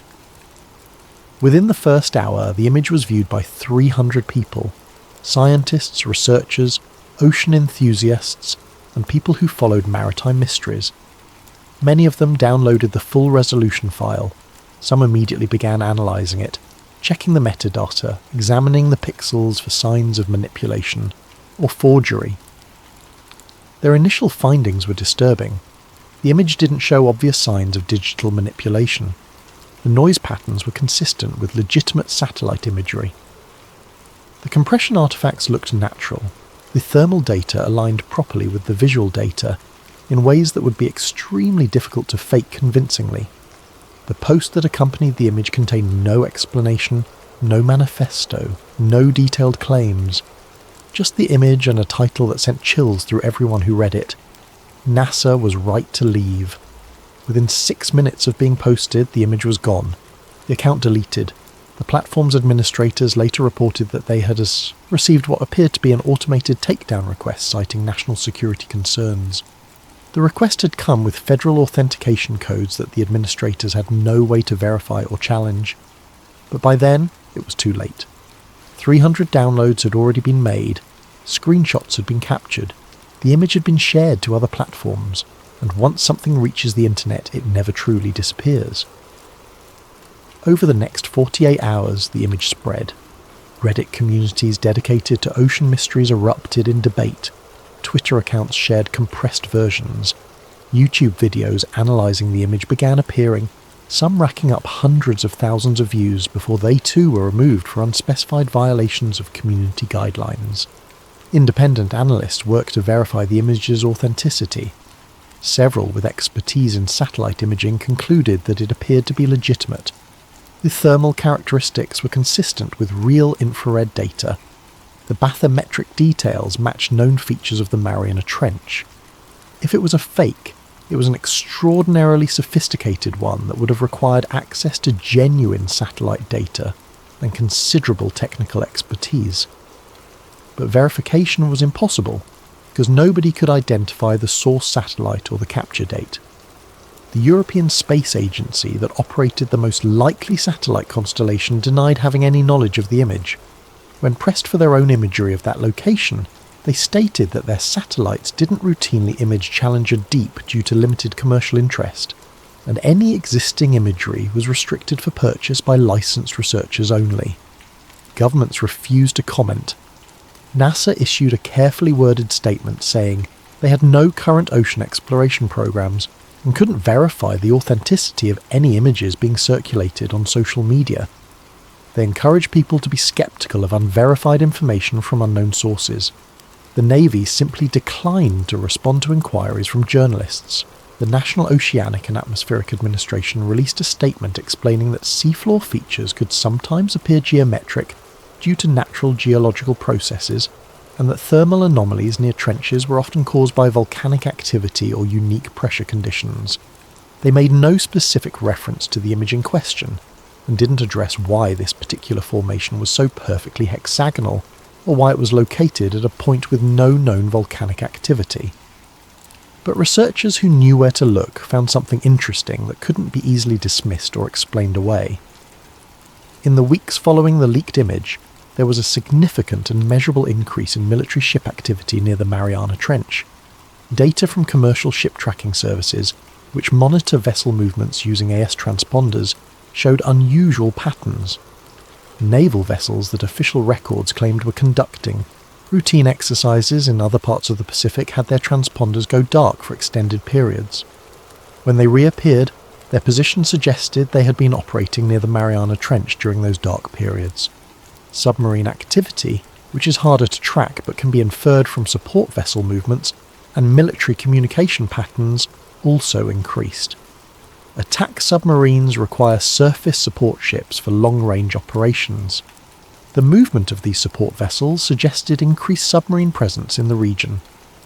Scientific research vessels that had been scheduled to work in that region suddenly had their permits revoked without explanation. Applications for new research permits were denied or indefinitely delayed. Independent researchers who tried to book commercial deep-sea exploration found that the coordinates they requested were unavailable due to unspecified military operations. Amateur satellite watchers, people who track military reconnaissance satellites as a hobby, noticed that several satellites altered their orbits to provide more frequent coverage of the Challenger Deep area. The orbital changes were small but measurable, suggesting someone wanted more regular imaging of that specific location. Commercial fishing vessels reported increased military presence. Boats that had been working in international waters for decades suddenly found themselves being approached by Navy ships and asked to relocate. The requests were polite but firm. The explanations were vague. Ongoing operations, safety concerns, routine exercises.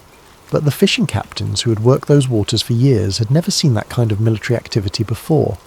Radio operators who monitor military frequencies reported increased encrypted communications on channels known to be used for submarine operations.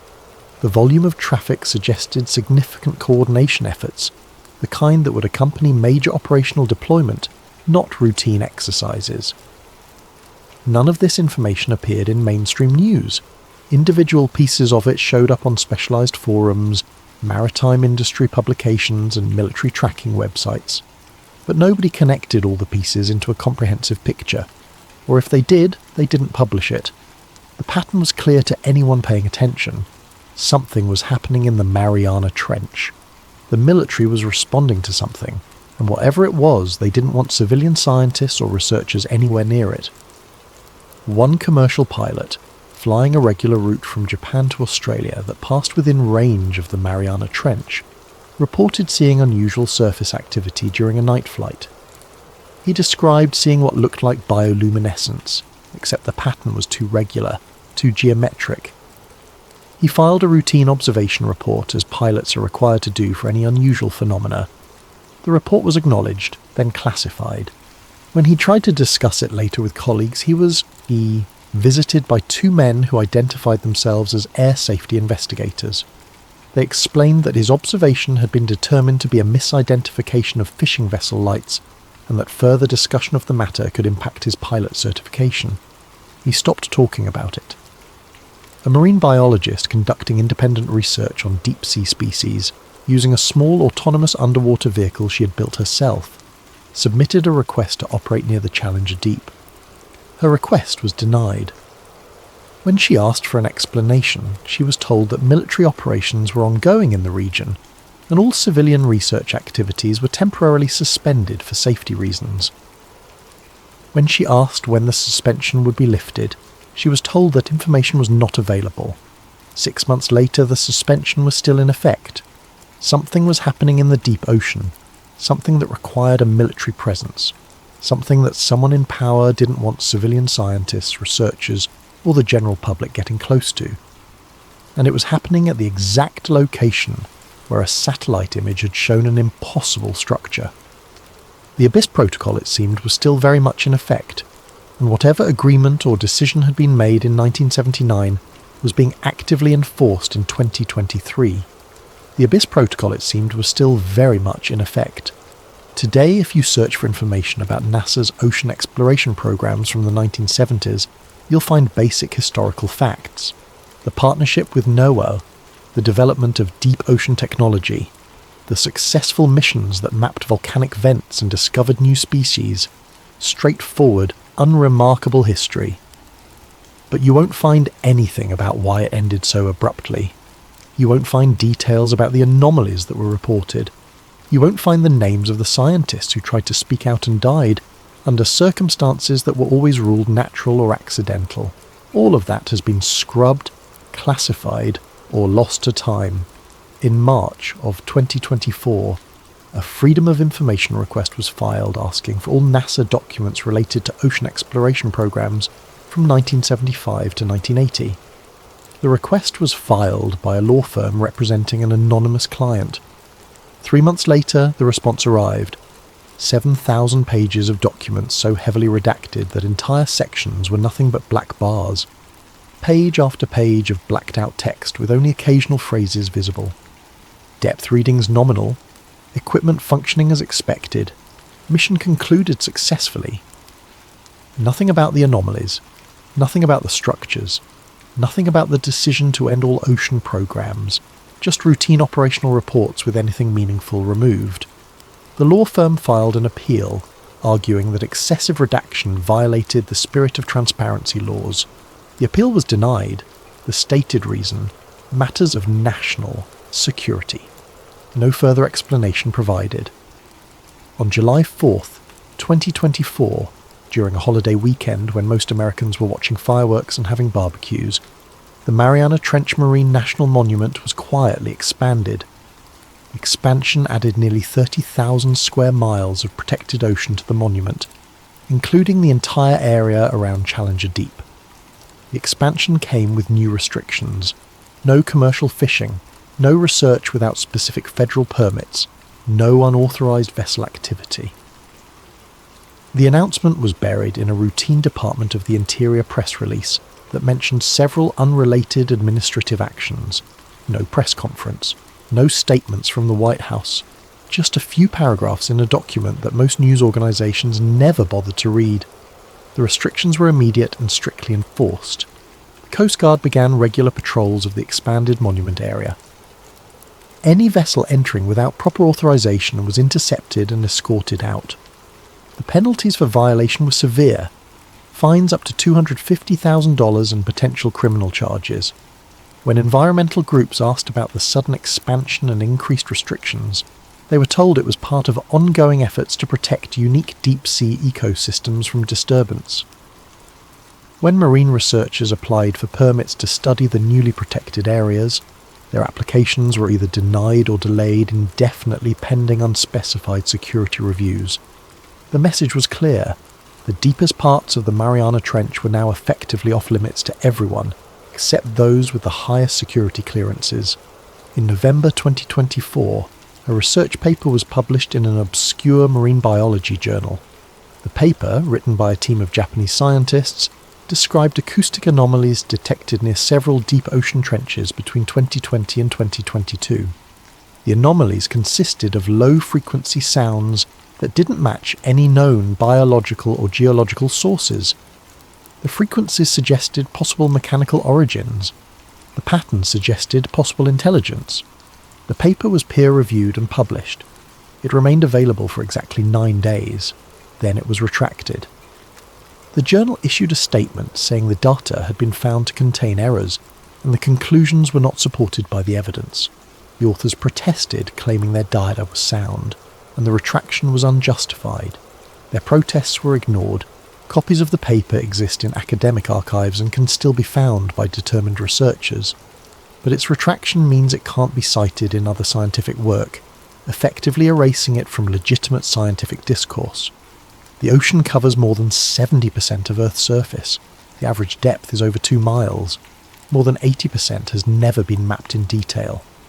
We have better topographic maps of Mars than we do of our own seafloor. The technology exists to change that.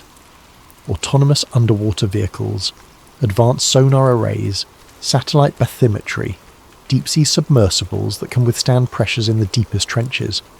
We could map the entire ocean floor if we chose to.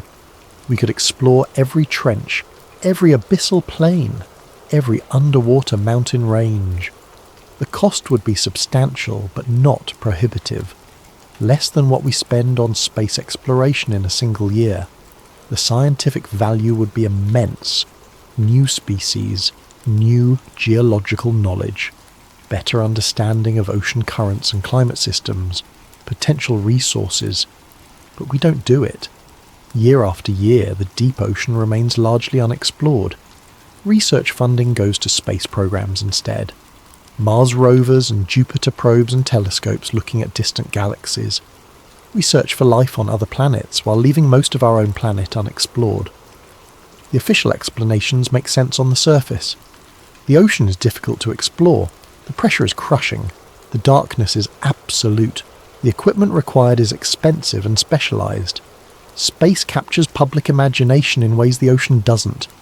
Funding decisions are complex and based on multiple factors. All of that is true. But it doesn't explain the classified documents. It doesn't explain why scientists who asked too many questions ended up dead. It doesn't explain why certain coordinates are now off limits to civilian research. It doesn't explain the Abyss Protocol. There are places on Earth where humans are not permitted to go. Military installations, nuclear facilities, government research centres. We accept these restrictions as necessary for security. We understand that some things need to be kept secret for legitimate reasons. But the deep ocean isn't a military base or a nuclear facility. It's a natural part of our planet. It was here billions of years before humans existed. Restricting access to it, controlling who can explore it, hiding what's been found there. These actions suggest something more than routine security concerns. They suggest something was discovered that changed the fundamental understanding of who we are and whether we're alone. Something that people in power decided we're not ready to know. Something that has been kept secret for 50 years through classification, suppression, and when necessary, elimination of anyone who came too close to the truth. Marvin Eldridge died in 1978. Harlan Vick died in 2022. Lena Hart Boone disappeared in 2023. These are just the names we know. How many others were silenced? How many scientists, researchers, technicians, and engineers took secrets to their graves? How many chose silence over the risk of speaking out? The Abyss Protocol wasn't about preventing contact with something unknown. It was about managing information, controlling what humanity knows about its own planet, maintaining a narrative that humans are the only intelligent species on Earth, even in the face of evidence to the contrary. Someone, somewhere, made the decision that this secret was worth keeping, that whatever exists in the deep ocean should remain there, undisturbed and unknown, that NASA should explore space instead, that the public should believe we stopped exploring the oceans simply because space was more interesting. And for 50 years that decision has held, through changes in presidential administrations, through shifts in public opinion, through advances in technology that would make discovery easier. The secret has been maintained. Documents remain classified. Witnesses remain silent or dead. Research remains restricted. The satellite image from 2023 showed something that should not exist in nature. A hexagonal structure over 60 miles in perimeter, sitting at the deepest point on Earth, radiating heat, with an opening at its centre. It existed for 6 minutes on the internet before being scrubbed. But those who saw it remember. The structure is still there. The thermal signature hasn't changed. Military vessels continue to patrol the area. Permits continue to be denied. And somewhere in classified facilities, people monitor those depths, watching for changes, for activity, for signs that whatever agreement or understanding exists might be breaking down. The ocean keeps its secrets well, and in the crushing darkness of the deepest trenches, at pressures that would instantly kill any human, beneath miles of water where no light has ever reached, something exists. Something with geometric precision. Something that radiates heat. Something that noticed when we came looking in the 1970s and responded by shutting down our equipment. Something that may have been here long before humans walked the Earth. Something that built structures in the deep ocean for purposes we can't begin to understand. Something that someone in power encountered and then decided humanity was better off not knowing about. NASA didn't choose space over ocean. They were pushed into space, ordered to look up instead of down, told to search for life on distant planets while ignoring the evidence of non-human intelligence right here on Earth. The choice was made, the protocol was established, and for 50 years it has been enforced with classification protocols, funding redirection, permit restrictions, and when necessary, permanent silence. The truth is down there, in the Mariana Trench, in the Puerto Rico Trench, in the Tonga Trench, in the deepest, darkest, most inaccessible places on our planet, waiting, watching, existing, and we have been told to leave it alone. Perhaps that was the right decision. Perhaps there are discoveries that humanity isn't ready for. Perhaps there are truths that would fundamentally break our understanding of the world in ways we couldn't recover from. Or perhaps those in power simply made a choice that they're not the ones suffering. They're not the ones who died asking questions, and they're not the ones who have to live with the weight of suppressed knowledge. The ocean covers 70% of our planet. It holds secrets we haven't even begun to imagine. And somewhere, in a facility with the highest security clearance, in a room where the protocols are enforced and the decisions are made, someone knows exactly what those secrets are. They've known since 1978, and they've decided you shouldn't.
A massive thank you to Dogface680 and so many others who suggested this incredible topic.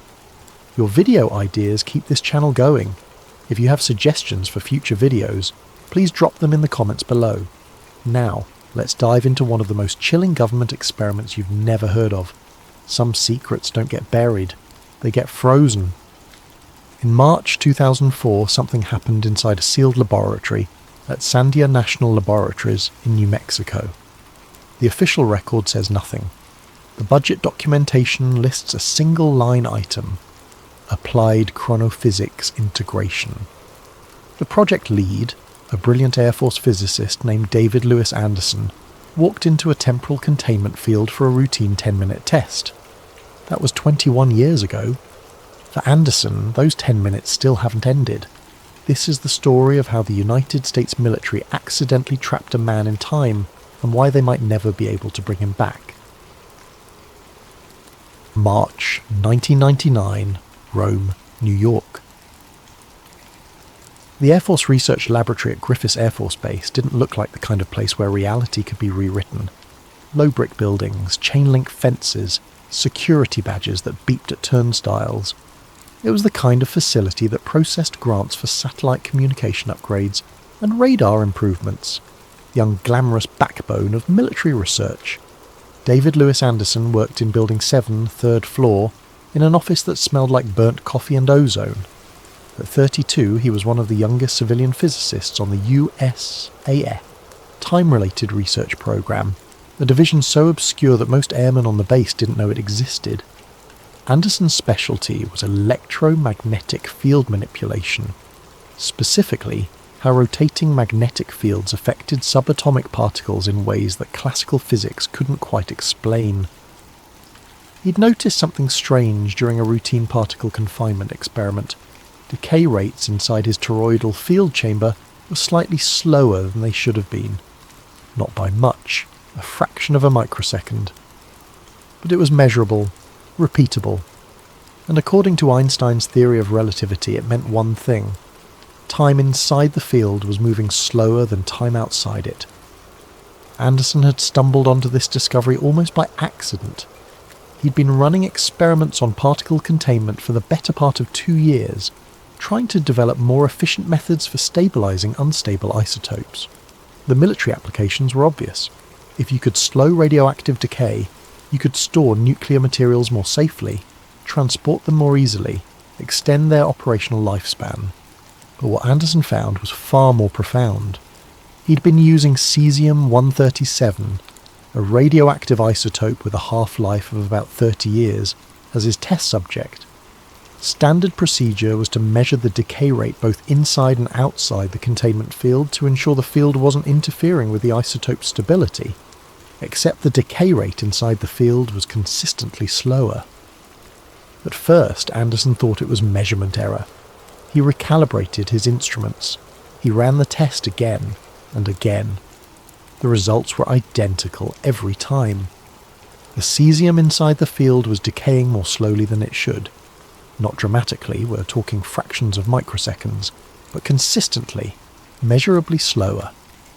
Anderson knew what this meant.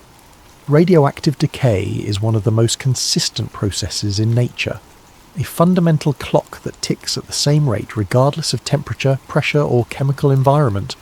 The only thing that can change decay rates is time itself. He spent 3 weeks reviewing the data, checking for every possible alternative explanation.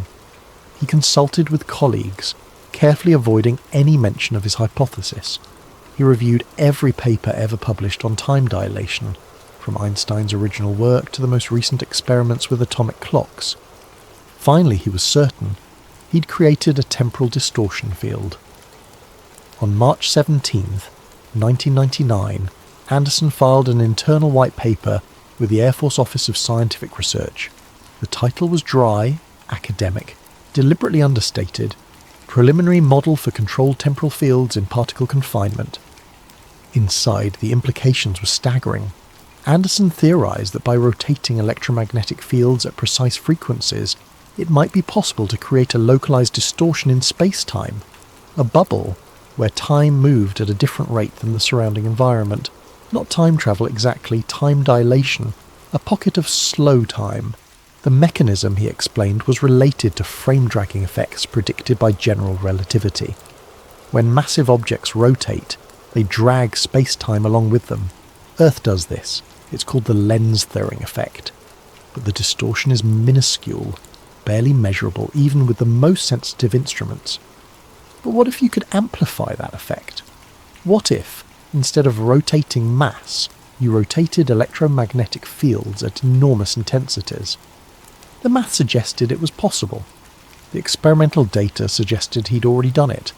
The paper was 17 pages long. It included equations, experimental data, and a cautious conclusion. Further research recommended to determine scalability and practical applications. Anderson submitted the paper on a Wednesday afternoon. By Friday morning, his lab was swarming with visitors. They didn't identify themselves by name, just by agency. Defense Advanced Research Projects Agency, National Security Agency, a civilian liaison from the Department of Energy. They asked questions. They reviewed his data. They examined his equipment with the kind of intensity that made Anderson deeply uncomfortable. 3 months later, Anderson's lab was shut down. The official explanation was budget reallocation. His funding, roughly $2 million annually, was transferred to a classified DARPA project called the Quantum Waveform Defense Initiative. Anderson was told his research would continue under the new program, just in a different capacity. He was also told not to publish his findings. The meeting where they delivered the news took place in a windowless conference room on base. There were 4 people present: Anderson, his supervisor, and 2 men in dark suits who never gave their names. One of them slid a document across the table, a non-disclosure agreement. 23 pages of legal language that boiled down to this: everything Anderson had discovered about time dilation was now classified. Talking about it publicly would be a federal crime. Publishing it would be treason. Anderson had spent his entire career in pursuit of scientific knowledge. The idea that his greatest discovery would be locked away, hidden from the world, was devastating. But he signed the agreement. What choice did he have? In July 1999, Anderson left the Air Force. He moved to Long Island and founded the Anderson Institute, a private research organisation dedicated to what he called time control research for humanitarian use. The website featured photos of sleek laboratories and optimistic descriptions of future applications: medical stasis, space travel, advanced computing. What the website didn't mention was that Anderson's Air Force security clearance remained active for another 6 years, or that he'd signed a non-disclosure agreement with the Department of Defense that classified his research under the same legal framework used for nuclear weapons development, or that his departure from the Air Force wasn't really a departure at all. 2001 to 2003, Long Island, New York. The Anderson Institute operated out of a converted industrial building in Hoboken, a suburb 40 miles east of Manhattan. From the outside, it looked like any other tech startup. Glass doors, modernist furniture, a receptionist who smiled and asked visitors to sign in. Inside, Anderson was building something extraordinary. He called it the T3 time field generator. The device was deceptively simple in concept.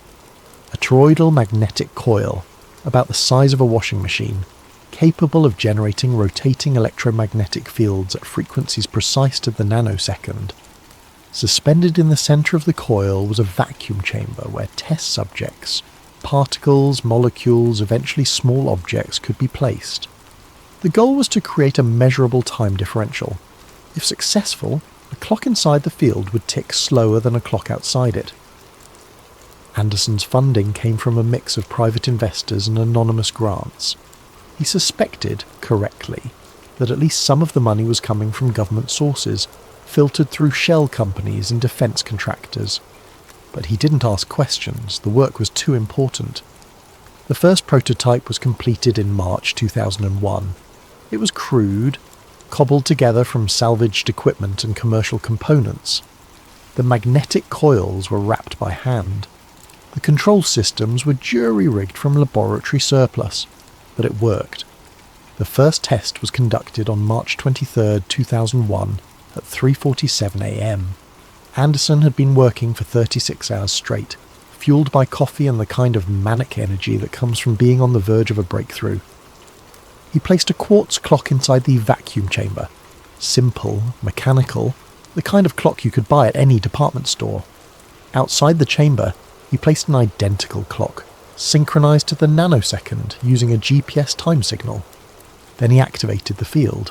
For the first 30 seconds, nothing happened. The coils hummed. The chamber vibrated slightly. Anderson watched the clocks, waiting. Then he noticed it. The clock inside the chamber was running slow, just barely but visibly. A second would pass on the external clock, and the internal clock would advance only by 0.999997 seconds. 3 microseconds of dilation per second. It doesn't sound like much. 3 millionths of a second. But in the world of experimental physics, it was groundbreaking. Proof that time could be manipulated, controlled, slowed. Anderson ran the test again, and again. The results were consistent. Over the next 2 years, he refined the design. Larger coils, more powerful magnets, better control systems. By late 2002, he'd achieved dilation rates of up to 10 microseconds per second. The T3 could slow time by 1%. He published a brief paper in an obscure physics journal. The reaction from the scientific community was muted, skeptical.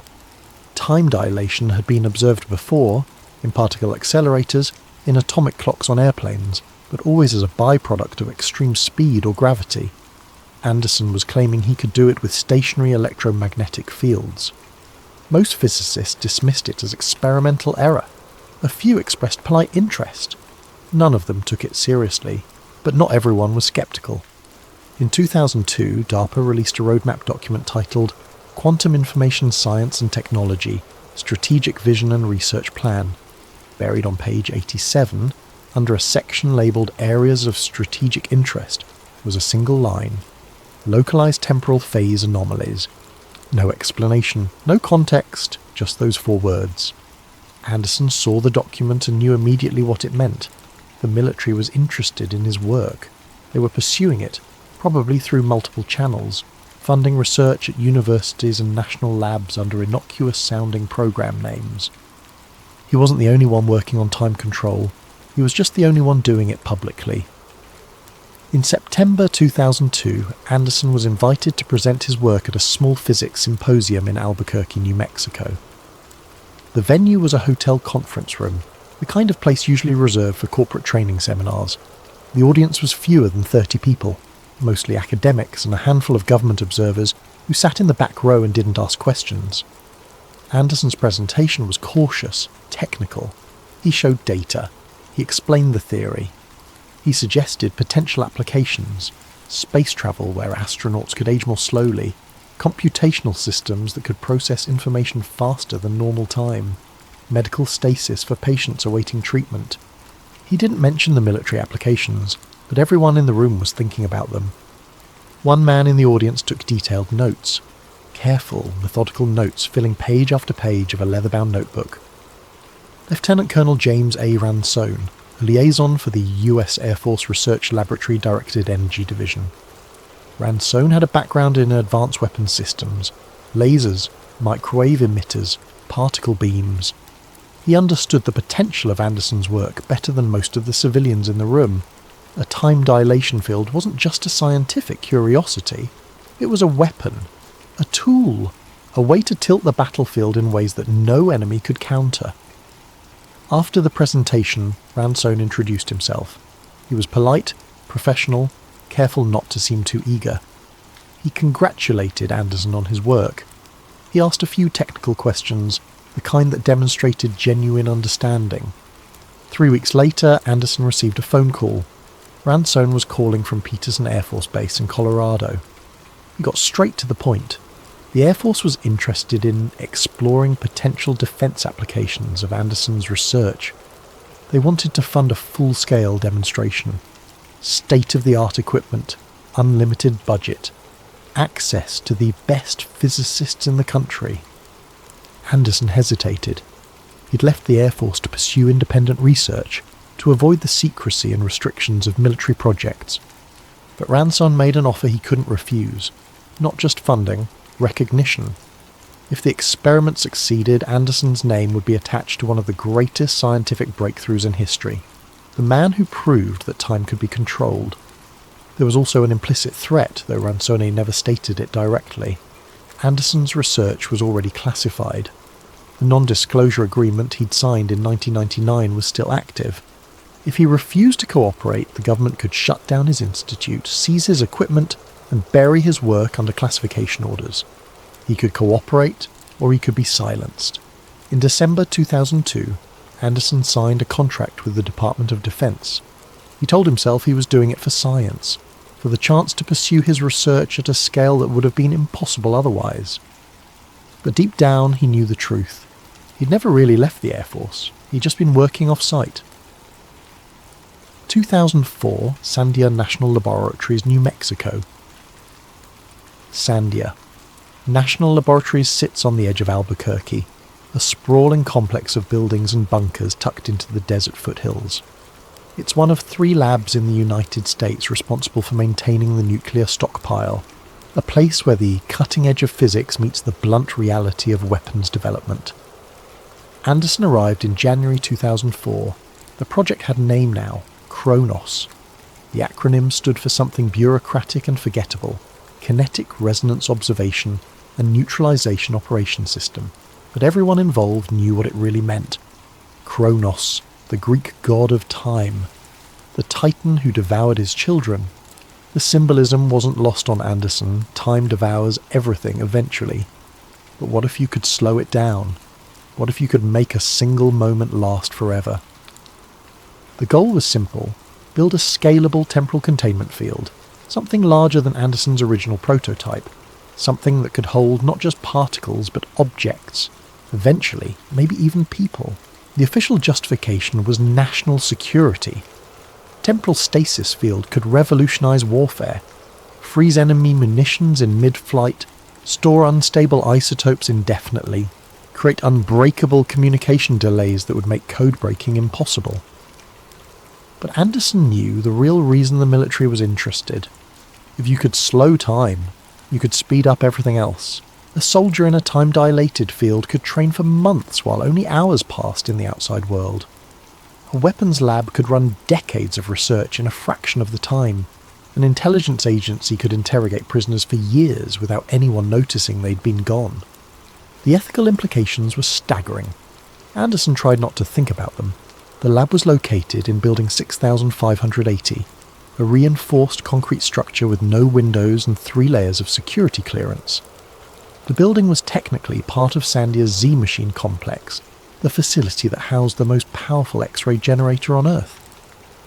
But Building 6580 existed in a kind of bureaucratic limbo, not listed on official maps, accessed through a separate gate that required special authorization.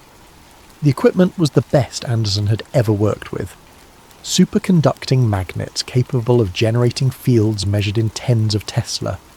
Precision atomic clocks accurate to 1 second in 300 million years.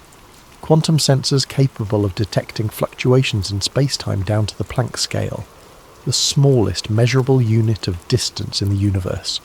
The team was small: Anderson, 2 Air Force physicists named Chen and Rodriguez, a handful of engineers, and Lieutenant Colonel Ransone, who observed every test with the quiet intensity of a man who knew this project could change the world. There were also observers, men and women who never gave their names, who sat in a separate control room behind reinforced glass and watched everything through cameras. Anderson assumed they were intelligence analysts, or maybe military strategists trying to figure out how to weaponize his discovery. He tried not to think about them either. The new design was based on Anderson's T3 prototype, but scaled up dramatically. The magnetic coils were arranged in a nested toroidal configuration, creating a containment field that was both more stable and more powerful. The control systems used quantum computers to adjust the field parameters in real time, compensating for fluctuations and maintaining coherence. The containment chamber itself was a cylinder, about 8 feet in diameter and 10 feet tall, large enough to hold equipment, instruments, eventually a person. The first test was scheduled for early March. They started small. a simple atomic clock placed inside the chamber and monitored for temporal anomalies. The field was activated for 5 minutes, running at low power. The clock fell behind by half a second. The second test ran for 10 minutes at higher power. The clock fell behind by 3 seconds. The third test ran for 15 minutes at maximum power. The clock fell behind by 22 seconds. The field was working, not just working, exceeding expectations. The dilation rates were far higher than anything Anderson had achieved in his Long Island lab. But there was a problem. The field was stable, too stable. Once activated, it showed no signs of decay or degradation. The magnetic coils spun at precise frequencies. The energy levels remained constant. The space-time distortion held steady. In theory, that was good. A stable field meant predictable, controllable time dilation. But it also meant the field didn't want to shut down. The engineers had to manually collapse the magnetic fields, forcing the system offline. And each time they did, the instruments detected strange fluctuations, brief spikes in radiation, gravitational anomalies, distortions in the local electromagnetic field. Anderson compared it to popping a soap bubble. The bubble is stable as long as the surface tension holds, but when it breaks, the energy has to go somewhere.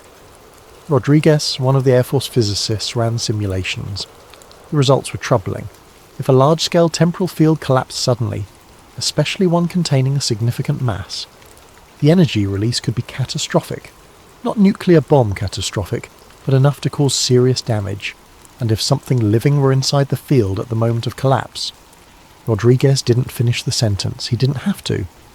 The team decided to proceed with extreme caution. The next test would be longer, more ambitious. They would activate the field for 30 minutes and monitor it continuously, gathering data on stability, coherence, and energy consumption.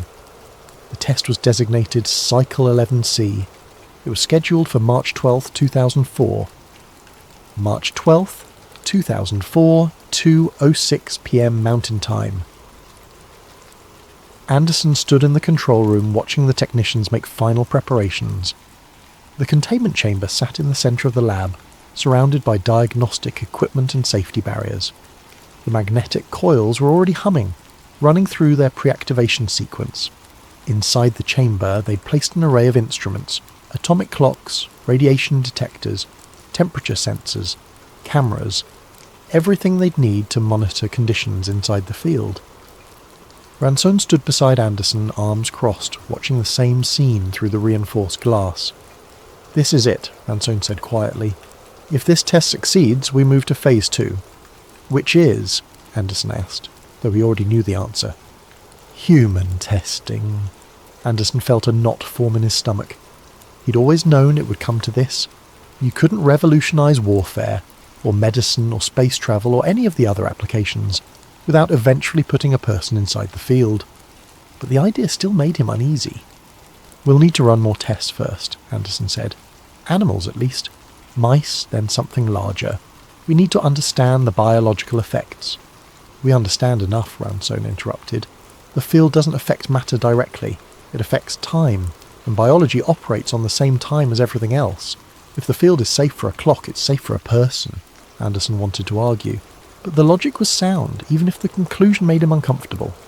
At 2 p.m, the final checks were complete. Rodriguez gave the signal. The technicians cleared the lab, retreating behind safety barriers. At 2:06 p.m. and 27 seconds, Anderson pressed the activation button. The magnetic coils spun up to full power. The air inside the chamber shimmered, distorting like heat waves rising off the asphalt. The instruments registered the familiar signatures of temporal distortion, gravitational anomalies, electromagnetic fluctuations, a subtle warping of space itself. The atomic clocks inside the chamber began to fall behind. For the first 5 minutes, everything proceeded normally. The field held steady. The instruments transmitted data continuously. The dilation rate stabilized at approximately 4.2%, meaning time inside the field was passing about 4.2% slower than outside. At 2:15 p.m, something changed. The dilation rate increased. Not by much, just a few tenths of a percent, but it was unexpected. The field was supposed to be stable. Anderson checked the control systems. Everything was normal. The magnetic coils were operating within parameters.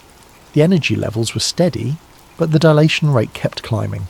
4.5%, 4.8%, 5.1%. "What's happening?" Ransone asked. "I don't know," Anderson admitted. "The field's stabilizing at a higher dilation rate than we calculated." "Is that a problem?" Anderson didn't answer immediately. He was running calculations in his head, comparing the observed data to the theoretical predictions. "It shouldn't be," he said finally. "The field's still coherent. It's just stronger than expected." By 2:30 p.m, the dilation rate had stabilized at 6.7%. The atomic clocks inside the chamber were now falling behind by about 4 seconds every minute, which meant that for every hour that passed outside the chamber, only about 56 minutes passed inside. The test was supposed to run for 30 minutes of external time. Inside the chamber, that would be about 28 minutes. But Anderson made a decision. He decided to enter the chamber himself. It wasn't planned. Ransone objected immediately.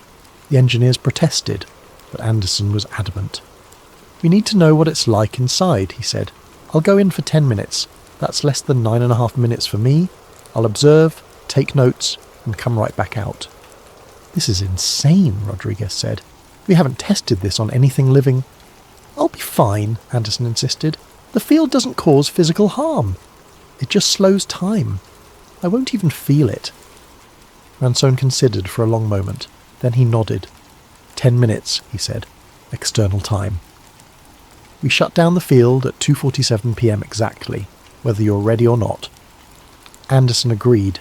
He entered the containment chamber at 2:37 p.m. From Anderson's perspective, entering the chamber was unremarkable. The air felt normal, the temperature was comfortable, the lighting was slightly dim, but that was just the design of the chamber. He could hear the hum of the magnetic coils, a deep thrumming sound that resonated in his chest, but it wasn't unpleasant. He checked his watch. 2:37 p.m. The plan was simple. Stay inside for 10 minutes, observe conditions, document everything, then exit and report his findings.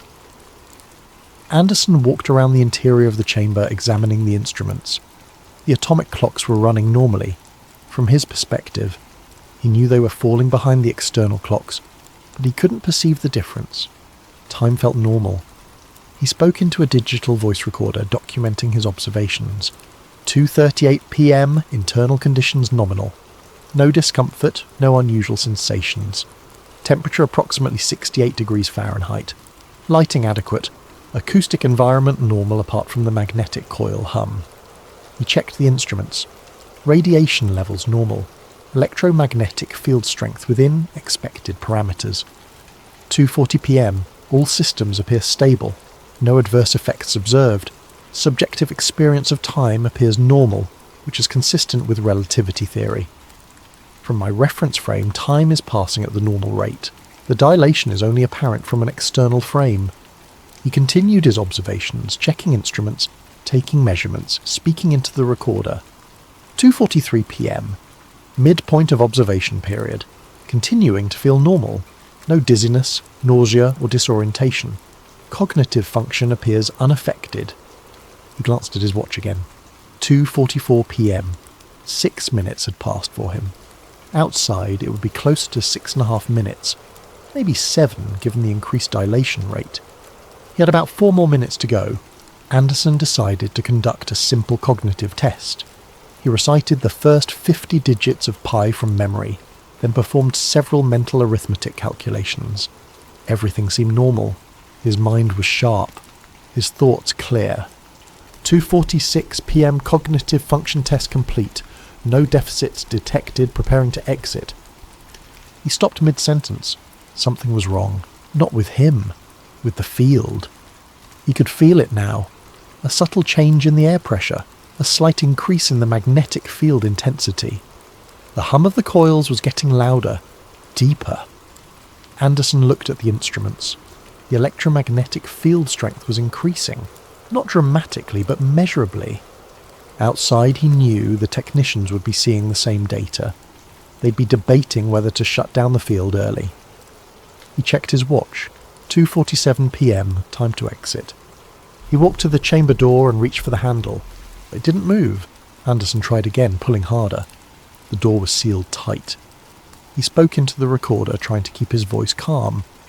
2:47 p.m. Door appears to be sealed. Possibly a safety interlock. We'll wait for technicians to open from outside. He waited. 1 minute passed, then 2. His watch read 2:49 p.m.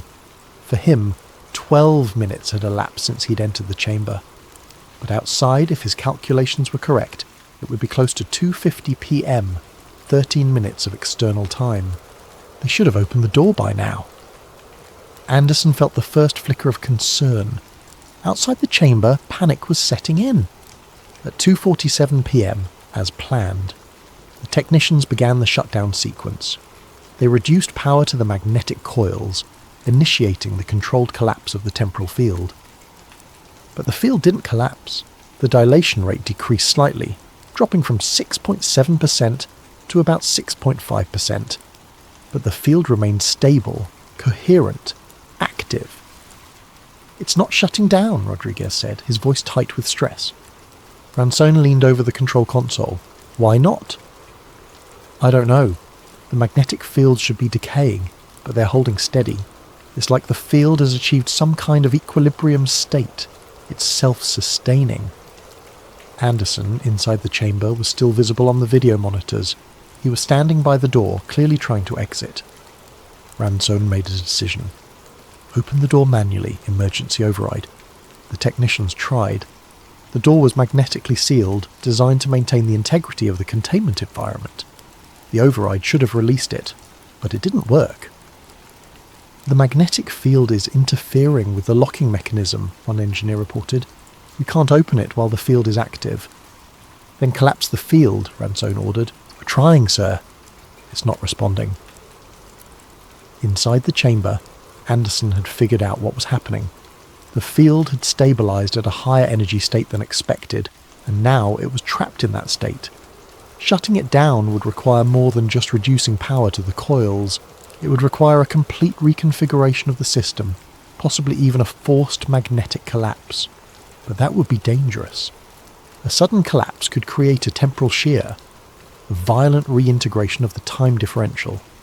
Inside the chamber, where time was passing 6.5% slower, Anderson would experience the collapse as a sudden acceleration. His body would be forced to catch up with external time in an instant. The energy release would be catastrophic. Rodriguez was running the same calculations. His face had gone pale. "If we force the collapse," he said quietly, "the temporal shear could kill him." Ransone stared at the monitor, watching Anderson pace inside the chamber. "What are our options?" "We keep the field running," Rodriguez said. "Maintain it indefinitely until we can figure out a way to safely bring it down." "How long?" "I don't know. Days, weeks, maybe longer." Inside the chamber, Anderson checked his watch. 2:53 p.m. For him, 16 minutes had passed. Outside, it was approximately 2:54 p.m., 17 minutes. He'd expected to be out by now. The test should have been over, but the door was still sealed and he could hear the coils still humming. Something had gone wrong. Over the next several hours, external time, the team at Sandia tried everything. They attempted to gradually reduce the field strength, hoping to slowly bring the dilation rate down to 0. But every time they adjusted the power, the field compensated, maintaining its equilibrium. They tried to override the door locks mechanically, using hydraulic tools to force it open, but the magnetic field was too strong, interfering with the mechanisms. They even considered cutting through the chamber walls with plasma torches, but the chamber was designed to contain radiation and electromagnetic fields. The walls were reinforced with layers of new metal and lead. Cutting through them would take days, and all the while Anderson was inside, unaware of the crisis unfolding around him. From his perspective, only about 90 minutes had passed. He'd tried the door periodically, spoken into his recorder, documented his situation. He was concerned but not panicked. He assumed the delay was technical, that the team was working on the problem. He had no idea they couldn't get him out. By 8 p.m. external time, about 7:30 p.m. for Anderson, the situation was clear. The field wasn't going to collapse naturally. It would continue running indefinitely, or until the power supply failed, and forcing it to collapse would kill Anderson. Ransoni convened an emergency meeting with the project leads. Anderson was still visible on the monitors, sitting inside the chamber, reading a technical manual he'd found on a shelf. "We have 3 options," Rodriguez said. 1. We keep the field running indefinitely and hope we eventually figure out how to safely collapse it. 2. We cut power to the facility, which will force an immediate collapse and almost certainly kill Anderson. 3. We seal the chamber permanently and leave him in there. The room was silent. "Option 3 isn't an option," Ranson said firmly. "We're not abandoning him." "Then we go with option 1, Rodriguez replied. "We maintain the field, we keep monitoring, and we research. Maybe we'll find a solution." It was decided. The field would continue running. The chamber would be sealed, not permanently but securely to prevent accidental interference. The entire module would be classified at the highest level, and research would continue in secret. They would find a way to save Anderson. They had to. But weeks passed, then months, and the field remained stable, unyielding. Inside the chamber, Anderson's watch showed that only about 6 hours had passed. He was confused, frustrated, but still hopeful. He assumed the delay was temporary, that the team was working on a solution. He had no way of knowing that outside the world was moving on without him. August 2005. The Anderson Institute's website went dark on August 14th, 2005. There was no announcement, no explanation. One day the site was live. Photos of laboratories, press releases, contact information. The next day, it was gone. Replaced by a blank page with a single line of text. Experiments currently suspended for government collaboration. Anderson's colleagues were given minimal information. They were told he'd taken a long-term consulting position with the government, working on classified projects at an undisclosed location. They were asked politely but firmly not to discuss the nature of his work. Most accepted the explanation. A few were suspicious. One engineer, Thomas Keller, couldn't let it go. He'd worked with Anderson for 3 years, building this T3 prototype, refining the designs. They'd been friends. And now Anderson had vanished without a word, without even a goodbye. Keller sent emails, they bounced back. He tried calling, the numbers were disconnected. Finally, in September 2005, Keller drove to Sandia National Laboratories. He showed up at the main gate, asked to speak with Anderson, said it was urgent. Security escorted him off the property. 2 weeks later, Keller received a visit from 2 men in dark suits. They identified themselves as Department of Defense investigators. They asked him about his relationship with Anderson. They asked if he'd shared any information about the time dilation experiments. They reminded him that violating a federal non-disclosure agreement carried a prison sentence of up to 10 years. Keller never spoke about Anderson again.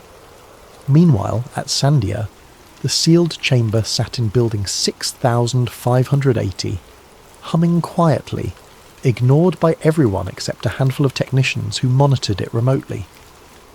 Inside, Anderson had no idea that 18 months of external time had passed. For him, it was still March 12th, 2004. Only about 11 hours had elapsed since he'd entered the chamber. He'd stopped speaking into the recorder. He'd stopped trying the door. He'd settled into a kind of routine, sleeping, reading the technical manuals stored in the chamber, doing exercises to stay physically fit. He'd long since figured out that something had gone seriously wrong. But he also knew that panicking wouldn't help. The team outside would fix the problem. They had to. He just had to wait. 2010. The hacker collective called themselves Black Obelisk. They specialised in infiltrating government contractor networks, exploiting the weak security that often existed in the civilian companies that serviced classified projects. In March 2010, they hit Los Alamos National Laboratory, or rather, they hit a contractor that managed the lab's email servers. The cache they released was enormous, thousands of documents, most of them mundane, budget reports, personnel evaluations, equipment manifests. But buried in the archive was a PDF titled Temporal Field Integrity Log, Test Cycle 11C.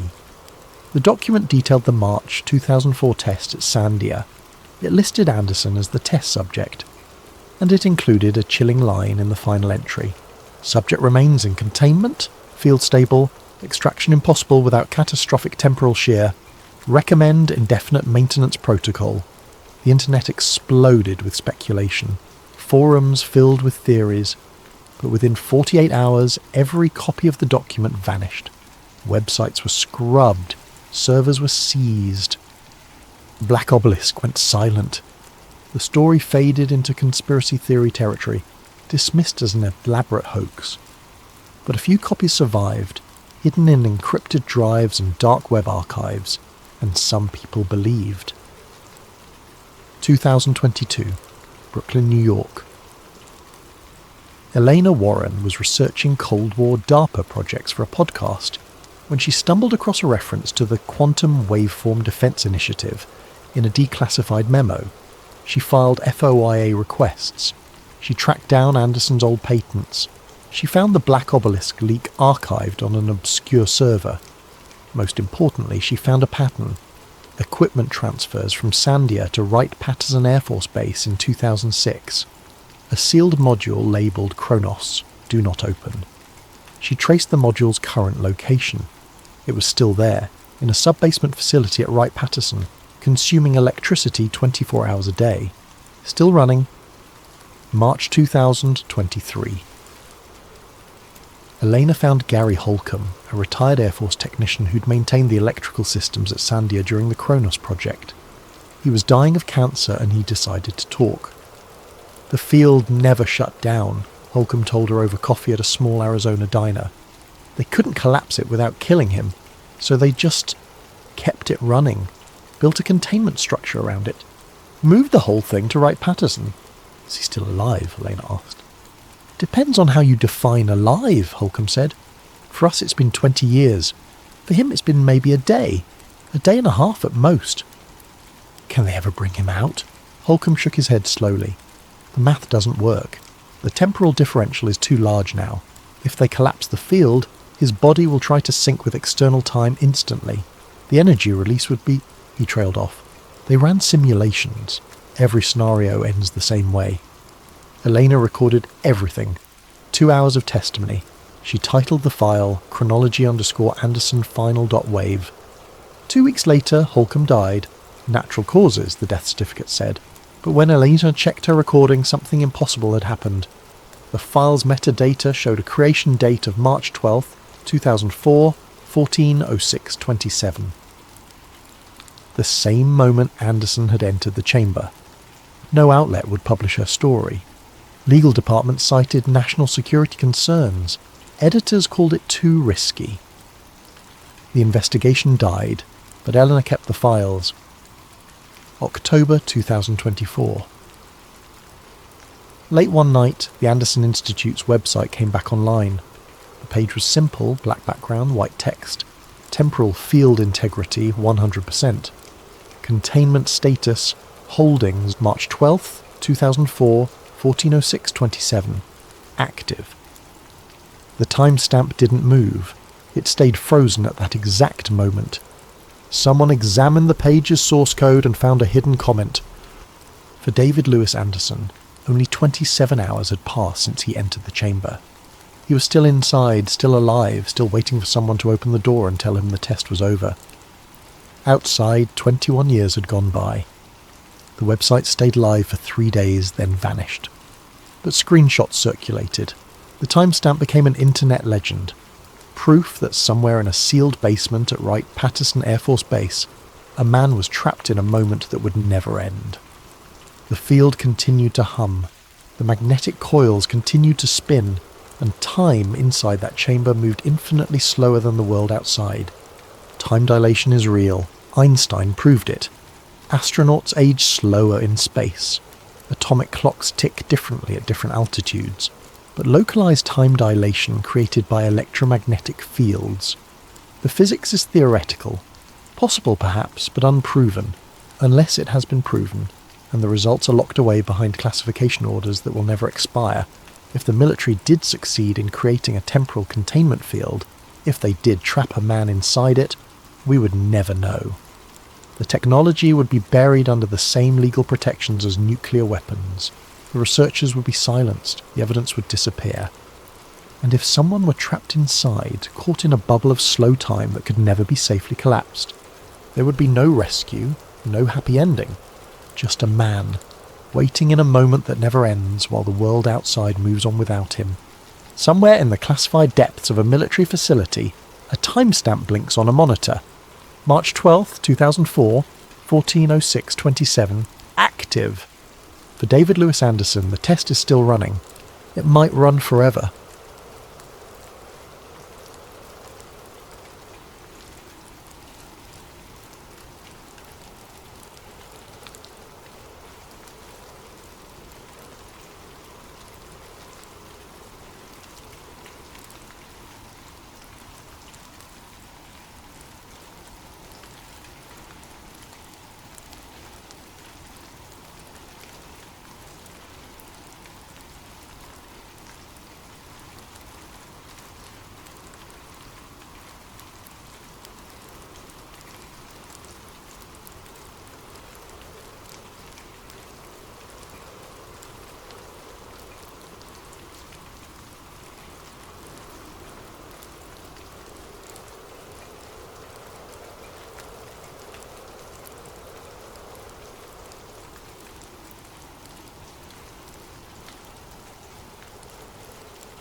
What if the deadliest attack on a United States naval vessel since World War II wasn't an accident at all?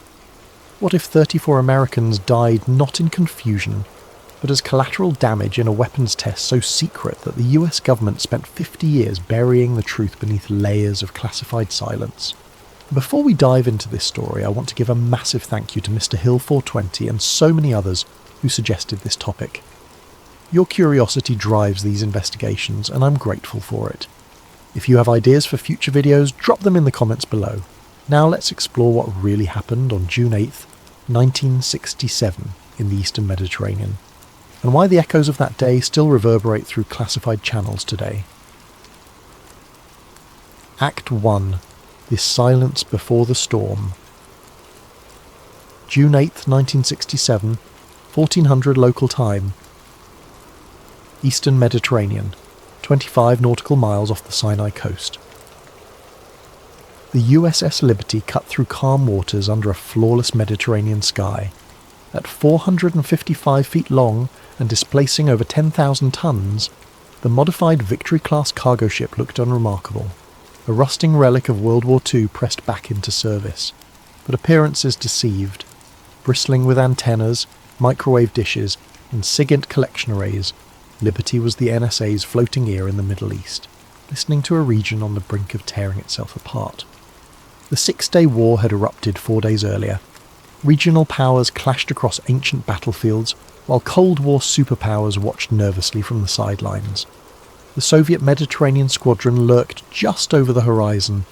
American forces maintained a tense neutrality, and through it all, Liberty listened. Below decks, in the cramped research spaces that reeked of coffee, cigarette smoke and hot electronics, 45 cryptologic technicians from the Naval Security Group worked in shifts.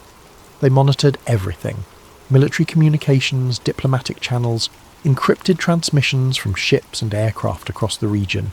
Every signal, every transmission, every whispered order flowed through their receivers and into the classified intelligence pipeline feeding Fort Meade, Maryland. Petty Officer First Class Mark Reynolds had been on station for 6 hours straight. At 24 years old, he possessed the kind of focused intensity that made him perfect for signals intelligence work, able to distinguish signal from noise in the chaotic electromagnetic spectrum of a war zone.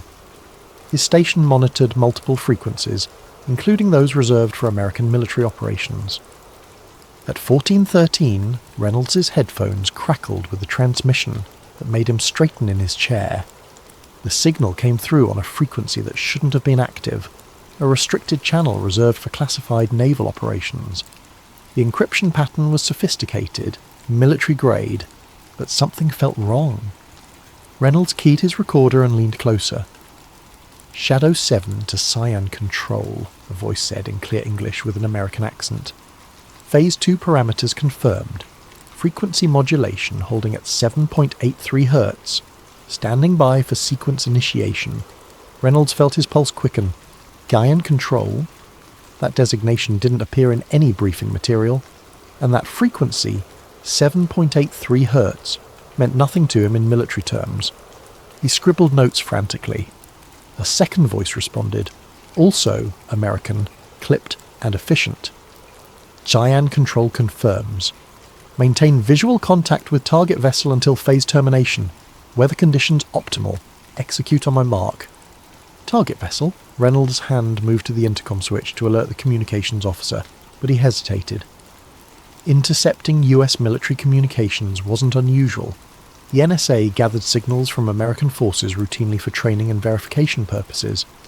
But this felt different. That frequency.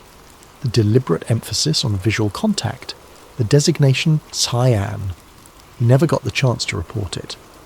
At 14:14, the radar operator 2 compartments forward shouted into the circuit. Multiple surface contacts bearing 090, range 30 miles and closing. Fast movers. Confirmed aircraft. On the bridge, Commander William McGonigal lowered his binoculars and squinted into the eastern sky. He'd been tracking distant aircraft for the past 20 minutes, reconnaissance flights he'd assumed. The Liberty flew an American flag the size of a garage door. The hull number was clearly visible. In these conditions, with visibility exceeding 10 miles and 0 wind, there was no possibility of confusion. At 14:15, 3 unidentified jet fighters dropped from high altitude and screamed toward the Liberty at 500 knots. The first indication of hostile intent came not from weapons but from proximity. The aircraft circled the ship 3 times, low enough that sailors on deck could see them clearly. Some waved, assuming they were friendly forces. A few took photographs. Then the fighters banked hard and lined up for attack runs. What happened next would be disputed for decades, analysed frame by frame, dissected in naval courts and congressional hearings. But for the men aboard Liberty, the truth was simple and absolute. They were being attacked by unidentified forces. The first cannon rounds shredded the forward antennas at 14:16. Radar dishes exploded in sparks. Communications arrays tumbled into the sea. The aircraft made multiple passes, their weapons stitching lines of destruction across the deck and superstructure. Commander McGonigal stood on the bridge wing, fully exposed, shouting orders as shrapnel tore through steel around him. He wouldn't leave his post, wouldn't abandon the con even as the windows exploded inward and instrument panels sparked and died. Below decks, Reynolds clutched his headphones as the compartment shook. The overhead lights flickered. Then, through the static and interference, he heard it again. That American voice. Calm and analytical. Cyan wave sequence maintaining coherence. Phase 2 progressing nominally. His recorder was still running. At 14:24, the fighters broke off. For 8 minutes, an eerie quiet descended. Damage control teams scrambled topside. The wounded screamed for corpsmen. Fires burned in 3 compartments. Then sonar picked up high-speed screws. 3 unidentified torpedo boats emerged from the coastal haze, their decks crowded with sailors manning deck guns. They opened fire immediately, 40mm and 20mm rounds hammering the Liberty's hull, shredding life rafts, killing sailors who'd made it to the deck. At 14:31, one of the boats fired a torpedo. The torpedo struck the Liberty on the starboard side, below the waterline, directly beneath the signal's intelligence spaces. The explosion ripped through the research compartments like a fist through tissue paper. Bulkheads buckled. Seawater rushed in. 25 men died instantly, crushed or drowned in the flooding. Mark Reynolds survived only because he'd been thrown against a bulkhead by the blast.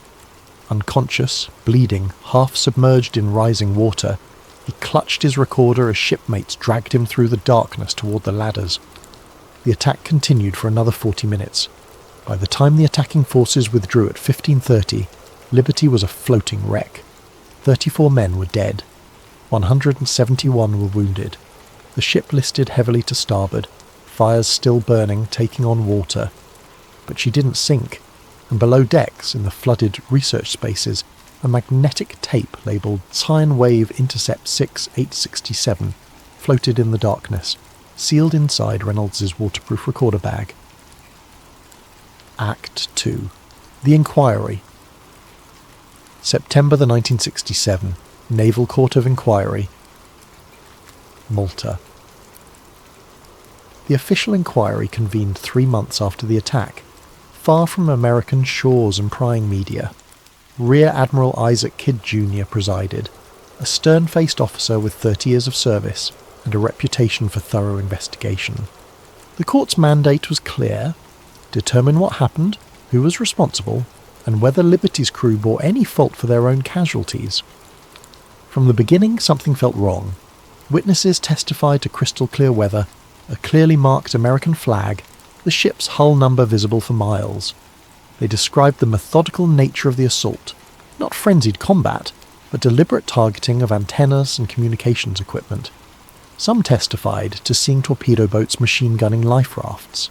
The official explanation came swiftly: a case of mistaken identity during a chaotic regional conflict. Foreign forces had confused Liberty for an enemy vessel. Tragic but understandable in the fog of war, sincere apologies, compensation offered. The American government accepted this explanation within hours of the attack, but the evidence suggested otherwise. On the third day of testimony, Mark Reynolds took the stand. His face was still mottled with burn scars, his left hand bandaged. He walked with a pronounced limp. The court recorder noted that he seemed nervous, kept glancing at the door. Admiral Kidd asked him to describe his duties on June 8th. Reynolds began with routine details: his station, his assignment, the frequencies he monitored. Then he paused. "Sir, I need to submit evidence," Reynolds said quietly. "What sort of evidence, Petty Officer?" "An audio recording. I made it during the attack. It contains transmissions I intercepted on a secure frequency. American voices coordinating the attack sequence." The courtroom went silent. Kidd leaned forward. "You recorded American personnel coordinating an attack on an American vessel." "I don't know what I recorded, sir. But the voices were American.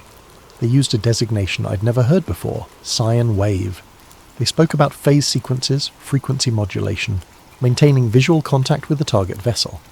Reynolds produced a reel-to-reel tape from a canvas bag, labelled in his own handwriting: Sine Wave Intercept 6867. A Navy lawyer immediately objected. The tape hadn't been submitted through proper evidence channels. Its chain of custody was questionable. Reynolds himself admitted he'd kept it hidden for 3 months, afraid of what might happen if he turned it over. Admiral Kidd examined the tape without playing it. "This will be entered into evidence and reviewed by appropriate authorities. Petty Officer Reynolds, you are to discuss this with no one outside this court. Is that clear?" "Yes, sir."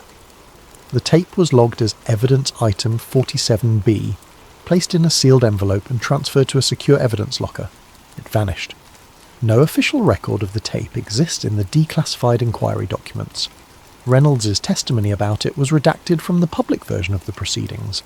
When he tried to follow up weeks later, he was told the tape had been misplaced during transfer to NSA custody for technical analysis. 3 months later, Reynolds received orders to a submarine tender in the Pacific. His security clearance was administratively reduced. His service record noted, "Not recommended for cryptologic assignments." He never spoke publicly about Liberty or Sine Wave again. Fort Meade, Maryland, November 1967. NASA headquarters. Linda Baker had worked for the National Security Agency for 11 years, analysing signals intelligence from every corner of the globe. At 36, she was one of the senior analysts in the Naval SIGINT Division, trusted with the most sensitive intercepts. In November 1967, she was tasked with reviewing backup recordings from the Liberty attack, part of the NSA's internal assessment of what went wrong with their intelligence collection that day. The work was tedious. Hours of radio chatter, static, routine military communications. But Baker had a gift for pattern recognition, for seeing anomalies others missed. On her fourth day reviewing the backups, she noticed something odd. At several points during the attack, 1414, 1422, 1429 and 1441, her spectrum analysis showed unusual electromagnetic activity. Brief bursts of extremely low-frequency interference, lasting only seconds but powerful enough to partially distort other signals. She ran the frequencies through analysis software, 7.83 Hz, repeating. Baker frowned. That frequency was known as the Schumann resonance, the natural electromagnetic frequency of the Earth's ionosphere, created by lightning discharges globally. It had nothing to do with military communications. Radio equipment didn't operate at that frequency. It was too low, too weak, essentially background noise of the planet itself. So why did it appear in military signal intercepts at the exact moments of Liberty's attack phases? She wrote a technical memo and submitted it through channels. The response came back 3 days later. Technical artifact. Atmospheric interference. No intelligence value. But Baker wasn't satisfied. She cross-referenced the timing against the attack timeline reconstructed from survivor testimony.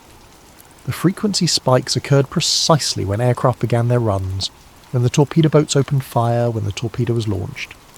Not random atmospheric interference, coordinated. She tried to dig deeper, requesting access to Liberty's raw intercept logs, the unprocessed recordings captured by the ship's equipment. Her request was denied. Those materials were classified at a level above your current access. Linda Baker had top-secret clearance. What could be above that? She tried a different approach. Using her access to the NSA's internal file system, she searched for any mention of cyan wave. One result appeared, a project file from 1965, heavily redacted, sponsored jointly by DARPA and the Office of Naval Intelligence. The project number was CW-12/7. The file contained only 3 pages. Most of it was blacked out, but one paragraph remained visible. Project Cyan Wave explores applications of extremely low-frequency electromagnetic modulation for tactical radar signature manipulation. Testing requires controlled combat environment with multiple sensor platforms. Operational security classification, Cosmic Top Secret. Cosmic Top Secret was a NATO designation, higher than anything in the standard US classification system. Baker printed the page, then immediately regretted it. She looked around her cubicle, suddenly paranoid. This wasn't just classified. This was the kind of material people's careers ended over. She folded the page into her purse and deleted her search history. That night she typed a summary of her findings and mailed it to herself at her home address. If something happened to her at work, if these files disappeared, or she was suddenly reassigned, at least she'd have proof she'd seen them. 2 weeks later, her supervisor called her into a meeting. NSA Security was conducting a routine review of database access logs. Nothing to worry about, just standard procedure. They asked her about her search for cyan wave. Baker kept her face neutral. I came across the term in a Liberty Intercept backup and wanted to understand the context. And did you? No, the file was mostly redacted. The security officer smiled. Good. That means the classification system is working. In the future, if you encounter project names you don't recognize, please submit an information request through proper channels rather than searching directly. Understood. Understood.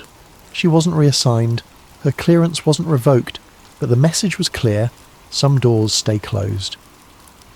Linda Baker returned to her routine work, analysing intercepts from Vietnam and the Soviet Union. She never searched for cyan wave again, but she kept that printed page hidden in a safety deposit box. Act 3. The Declassified Ghost. 2003 to 2017. The Long Thaw. In the years following the Cold War's end, the intelligence community slowly began declassifying historical materials under the Freedom of Information Act. Thousands of pages from the 1960s and 70s filtered into public archives, NSA operational summaries, CIA memoranda, military intelligence assessments. The USS Liberty attack, still controversial decades later, attracted particular attention from researchers and conspiracy theorists. Survivors had formed advocacy groups. Journalists had written books questioning the official mistaken identity narrative. The government maintained its story quietly but firmly. In 2003, the NSA released the first batch of Liberty-related intercepts, heavily redacted but enough to confirm that the agency had been monitoring communications in real time during the attack. Linda Baker, now retired and 72 years old, read about the release in the Washington Post. She'd thought about that day in 1967 occasionally over the decades, wondered what had really happened to that tape, whether anyone else had noticed those strange frequency spikes. She requested her old security clearance be reactivated, a privilege available to retired intelligence personnel for consulting work. The approval took 6 months, but eventually she received her credentials and access to the NSA's historical archives in College Park, Maryland. She spent 3 weeks reading through the declassified Liberty materials. Most of it she'd seen before: the attack timeline, intercept summaries, damage reports. But then she noticed something. In the official NSA summary from June 1967, the page numbers jumped. Page 13 was followed by page 15. Page 14 was missing. Baker checked the original classification log. Page 14 had been titled Classified Naval Operations, Coordination with Advanced Research Projects. That page remained classified. She submitted a FOIA request for page 14 specifically. The response took 2 years. Denied. Material still classified in the interest of national security. But Baker had spent 11 years at NSA. She knew how to read around redactions, how to find information in metadata and file structures. She started pulling every document from 1967 that referenced classified naval operations in the Mediterranean. Most were routine: submarine deployments, carrier group movements, Soviet naval tracking operations. Then she found it. A budget document from early 1967, listing project expenditures for the Office of Naval Research. Buried in a table of appropriations, CW 12/7, Field Test Coordination, $8.7 million. The date range, May 15th, 1967 to June 30th, 1967, exactly covering the period of the Six-Day War. Baker's hands trembled as she photographed the page with her phone. After 50 years, proof that sine wave wasn't a phantom, wasn't something she'd imagined. She kept digging. Over the next 2 years she found fragments. A 1968 memo from DARPA referencing successful field demonstration of phase cancellation radar spoofing technology in operational environment. A 1970 patent application, US Patent 5,159,703, for electromagnetic signature modulation device, listing 3 inventors from Raytheon Advanced Systems and the Naval Research Laboratory. A 1982 intelligence report on Soviet radar capabilities noting, Soviet naval defense systems exhibit vulnerability to low-frequency phase modulation, similar to effects observed during classified operations in 1967. The pattern was unmistakable. Sine wave had been real, it had been tested, and Liberty had been there when it happened. But why attack the ship? If Liberty was collecting data for the NSA, if this was an American military operation, why would they attack their own intelligence vessel? Unless Liberty wasn't supposed to be there, unless the ship's presence was unauthorized, and its advanced listening equipment threatened to record something that was never meant to be recorded. Unless Liberty itself was the target, not by foreign forces, but by elements within the US military, conducting a weapons test that required complete secrecy. 2017. The breakthrough. In March 2017, the NSA released another batch of Liberty documents, the most extensive yet, over 3,000 pages. Researchers around the world began combing through them. Linda Baker, now 86 and fighting lung cancer, received a call from James Wilson, a historian at the Naval War College who'd been studying Liberty for 2 decades. "Linda, I found something," Wilson said, "in the intercept logs. There's a reference to your name." "What kind of reference?" "A memo from December 1967. Subject: Analyst concerns regarding low-frequency interference in Liberty intercepts." It says you submitted a technical report about unusual electromagnetic readings during the attack. Did you? Yes. They told me it was atmospheric interference. The memo says your analysis was forwarded to something called the Advanced Concepts Group for evaluation. That group reported directly to the NSA director. Whatever you found, Linda, it went to the very top. Baker felt a chill. What else does it say? That your findings were consistent with expected technical signatures of active countermeasure systems. Linda, they knew. They knew what you'd found, and they buried it. Can you send me that memo? Already did. Check your email. Baker opened her laptop with shaking hands. The memo appeared on screen, typed on NSA letterhead, signed by an assistant director whose name had been redacted. One sentence leaped out at her. Analyst Baker's detection of 7.83 Hz modulation during combat operations confirmed successful field implementation of Project CW12/7 parameters. Successful field implementation?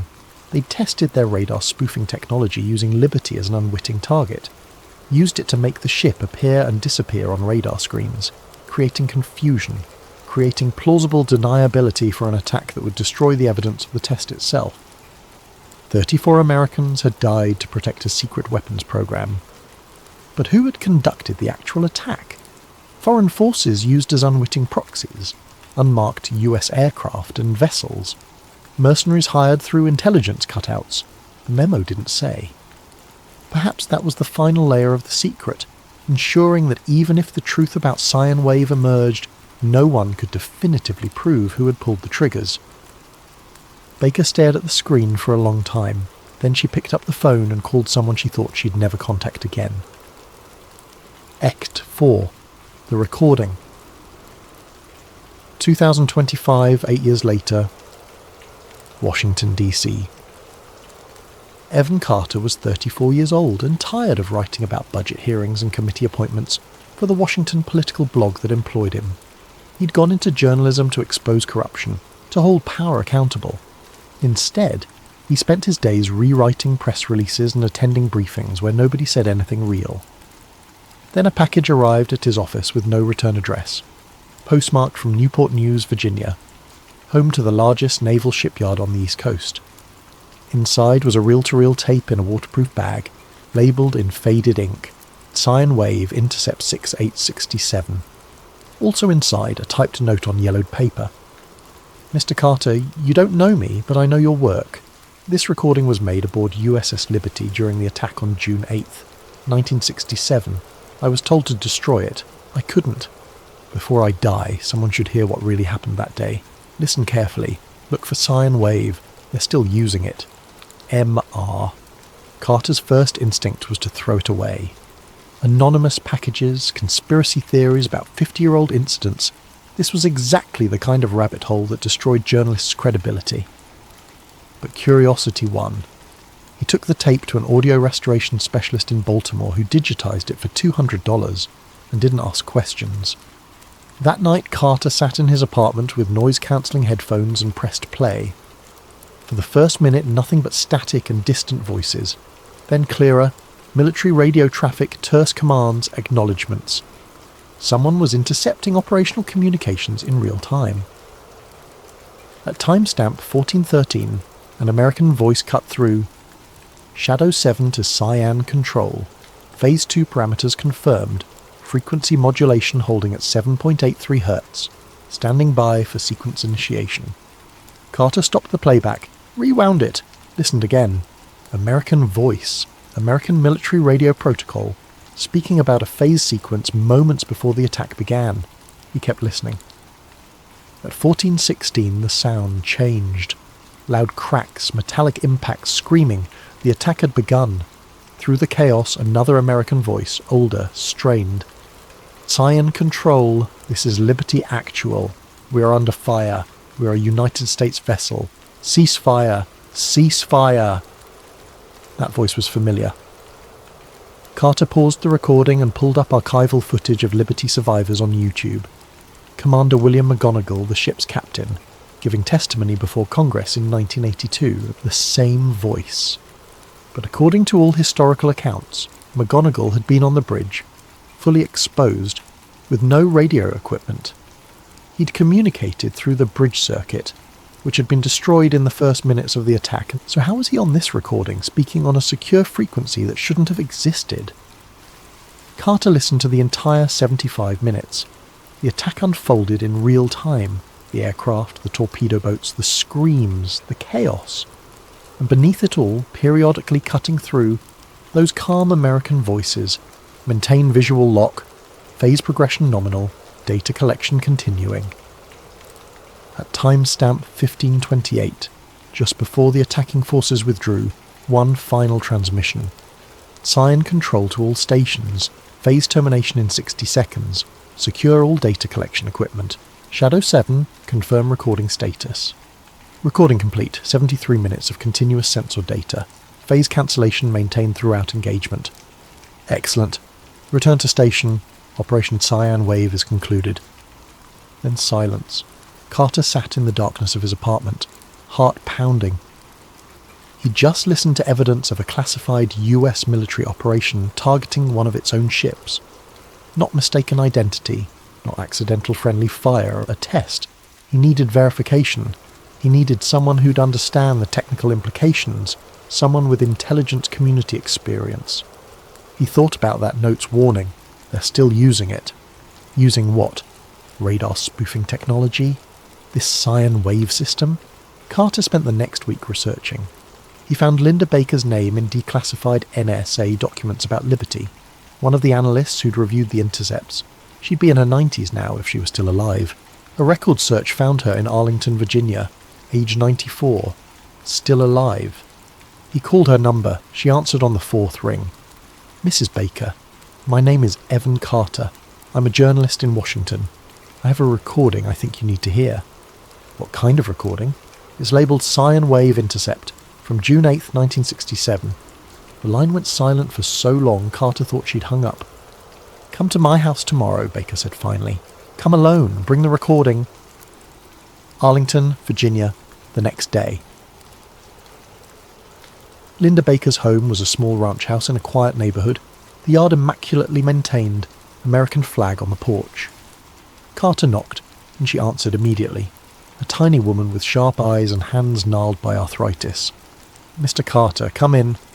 Her living room was neat, military precise, walls covered with framed photographs. A younger Baker in the 1960s professional attire, posed with colleagues outside Fort Meade. Citations for distinguished service. A shadow box with medals.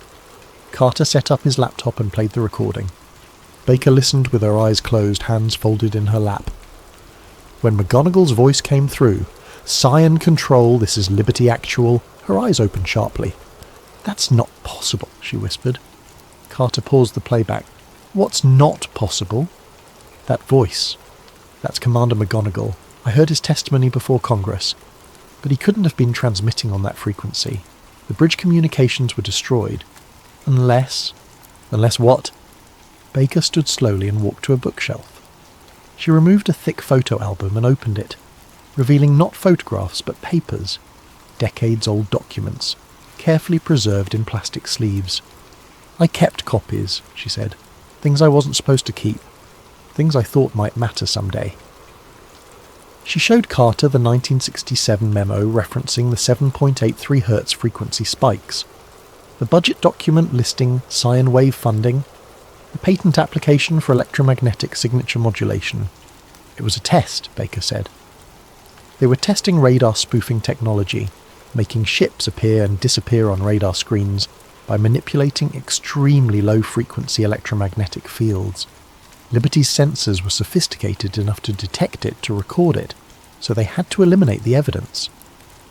By attacking their own ship, by creating a plausible cover story, a regional conflict, mistaken identity, fog of war.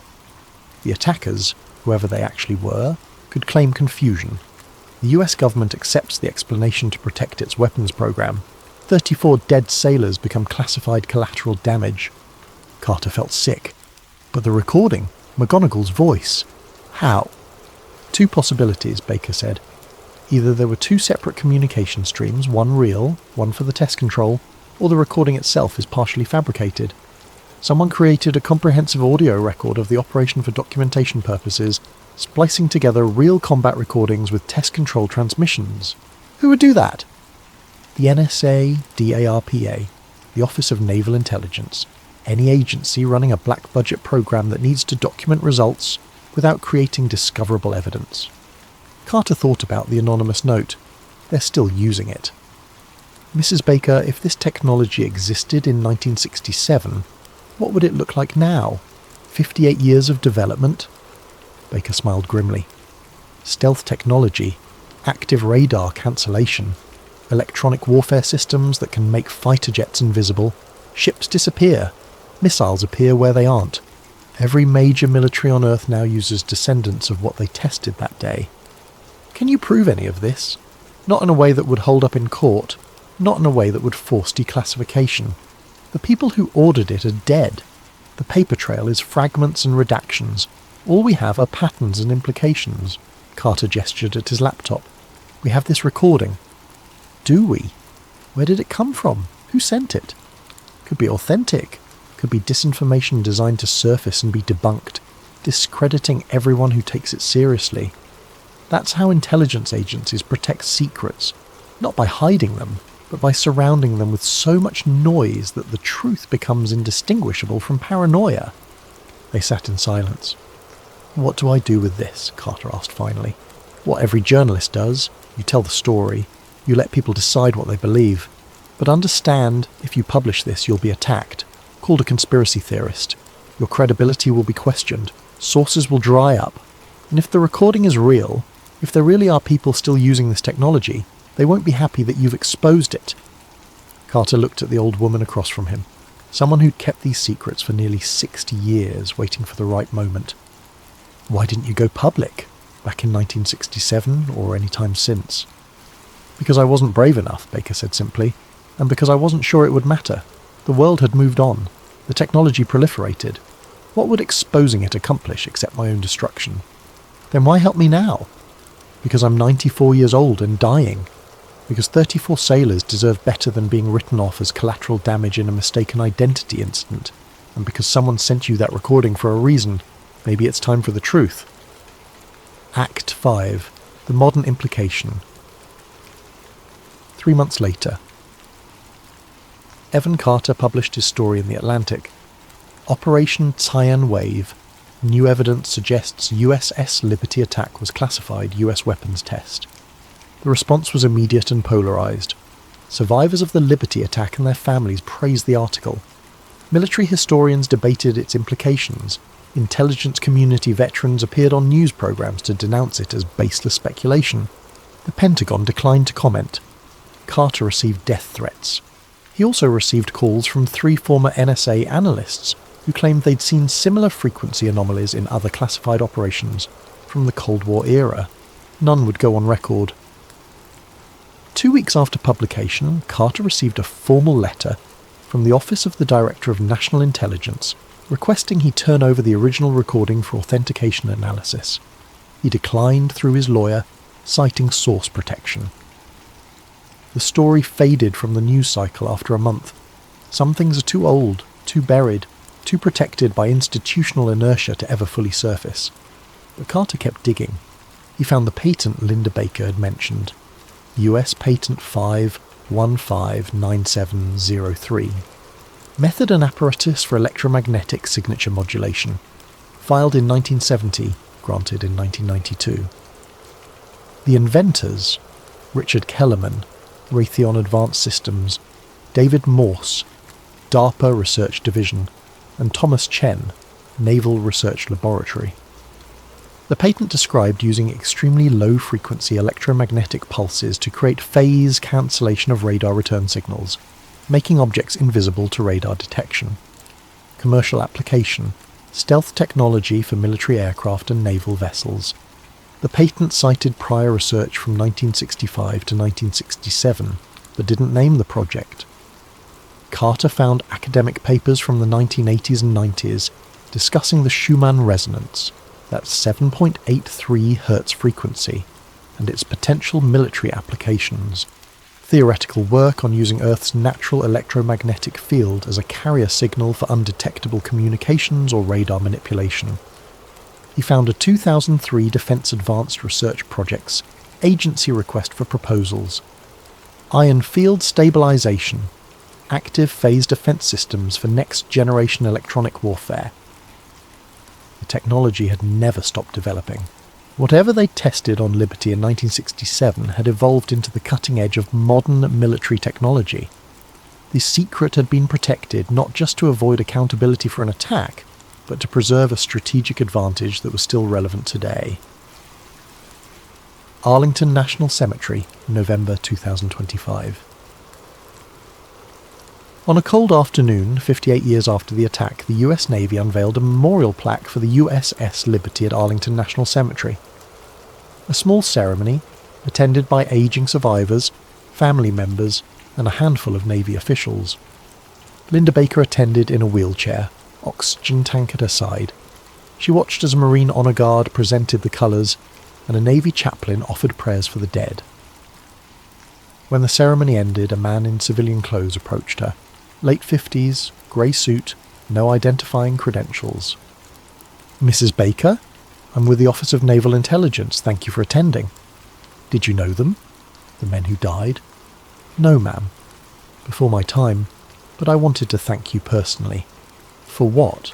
"For your service. For your discretion over the years. For helping close an old file." Baker looked at him sharply. "I didn't close anything. That journalist's story is still out there." The man smiled. "Stories fade. Conspiracy theories multiply and discredit themselves. What matters is that the institutional memory remains consistent. Tragic accident. Mistaken identity. Fog of war. Some things are better left under the waterline where they belong." He handed her a business card, blank except for a phone number. "If you ever need anything, Mrs. Baker, the Navy takes care of its own." He walked away before she could respond.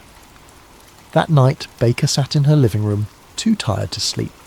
She thought about Mark Reynolds, whoever he was now, whatever had happened to him. She thought about the men who died on Liberty. She thought about all the secrets she'd kept and all the years that had passed. Her computer chimed. Incoming email. The sender address was a random string of characters, no subject line. She opened it. The message contained only 2 lines of text and an audio file attachment. Echo phase reactivated. Frequency 7.83 Hz detected. Eastern Med Array. Baker's hand trembled as she clicked the attachment. A waveform appeared on her screen. Audio data, time-stamped from the earlier that day. She plugged in her headphones and pressed play. At first, nothing. White noise. The hiss of distant ocean monitoring equipment. Then, gradually emerging from the background, a low rhythmic pulse. Steady. Measured. Precisely 7.83 Hz. The same frequency she detected 58 years ago. The pulse continued for 30 seconds, growing slightly louder, more distinct, and beneath it so faint she had to turn the volume to maximum. Something else. Not random noise. Pattern. Structure. Multiple voices overlapped and distorted, speaking in fragments. Phase alignment confirmed. Target lock acquired. Maintain visual until... Cyan control. Baker's breath caught. These weren't recordings from 1967. The audio quality was too clean, too digital. This was new, current, happening right now. She checked the timestamp again. November 15th, 2025, 1413 UTC. The exact same time the Liberty attack had begun, 58 years earlier, 1413 local time in the Eastern Mediterranean. It wasn't a coincidence. It couldn't be. Someone was running the system again, in the same location, at the same time, either as a test, a demonstration, or an actual operation. The audio file continued playing. The pulse grew stronger, more insistent, until it began to synchronize with something else. A deeper rhythm, slower, familiar. It took her a moment to recognize it. A heartbeat. Human heartbeat rhythm. Approximately 60 beats per minute.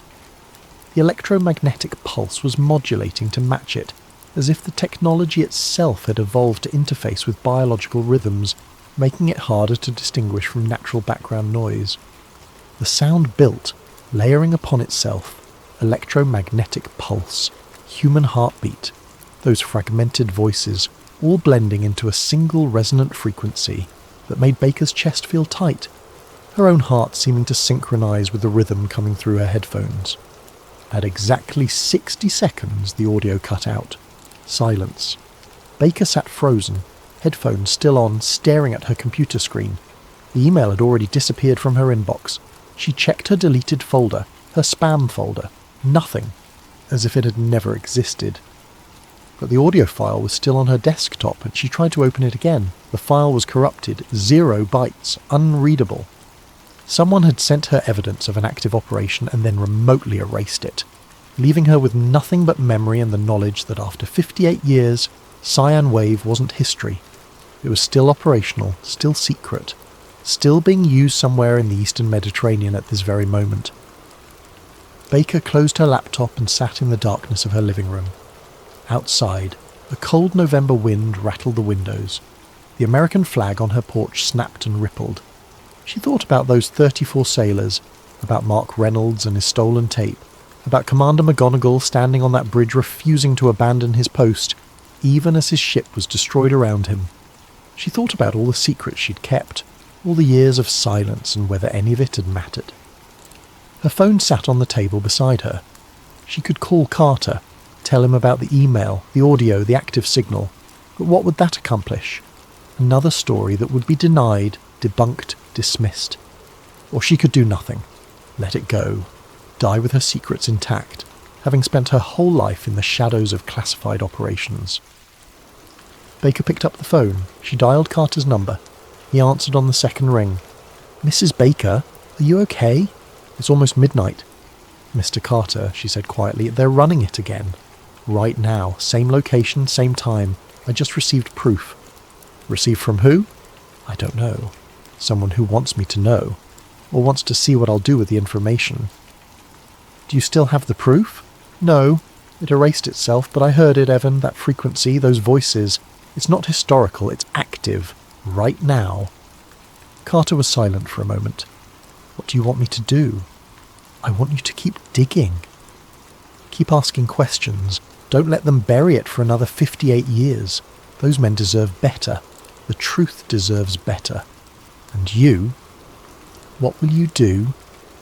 Baker looked at the blank business card from the O&I officer, still sitting on her coffee table. "I'm going to make a phone call," she said. "I'm going to tell them I know. And then I'm going to sleep better than I have in 58 years. They might... I'm 94 years old and dying of cancer, Evan. What are they going to do? The only power they have over me is silence.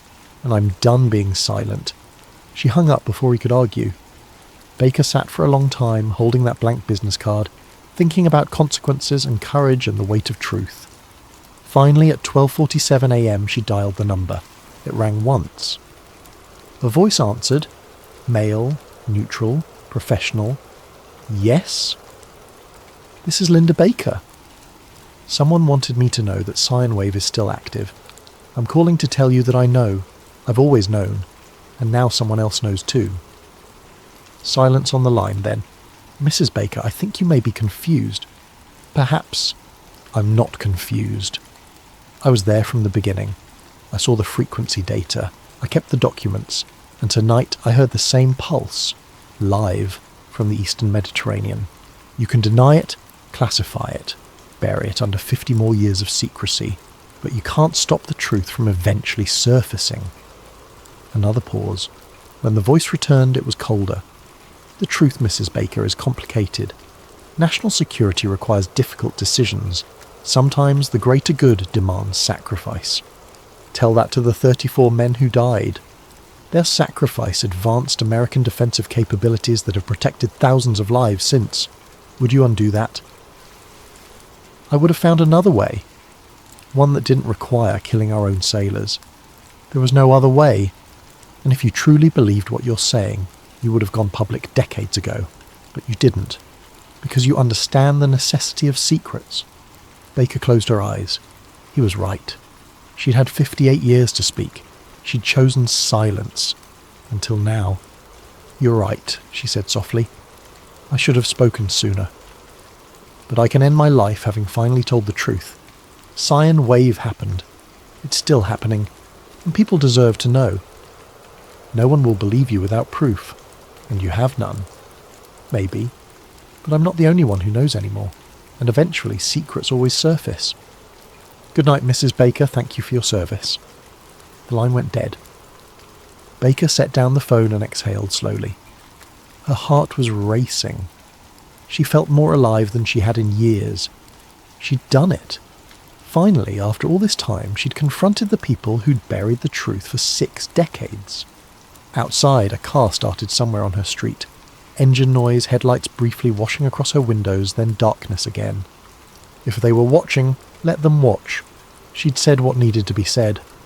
Baker went to bed and slept deeply for the first time in 58 years. Epilogue. 6 months later, May 2026. Linda Baker died peacefully in her sleep on May 3rd, 2026 at the age of 94. Her obituary in the Washington Post mentioned her distinguished career at the National Security Agency and her contributions to signals intelligence during the Cold War. It did not mention USS Liberty or Cyan Wave. Evan Carter attended her funeral in Arlington. A military honor guard was present. Several elderly former NSA colleagues paid their respects. The ONI officer in the grey suit stood in the back, watching. After the service, Carter found a manila envelope on his car windshield, secured under the wiper blade. Inside, a USB drive and a handwritten note in Linda Baker's shaky script, dated 2 weeks before her death. Mr. Carter, if you're reading this, I'm gone. Enclosed is everything I kept over the years. Documents, audio files, analysis. Use your judgment. Some truths are worth the cost, some aren't. You'll have to decide. But decide honestly. Don't let fear make the choice for you. Those sailors died for a secret. Make sure their deaths meant something. LB. Carter plugged the USB drive into his laptop that night. Hundreds of files. Scanned documents from the 1960s and 70s.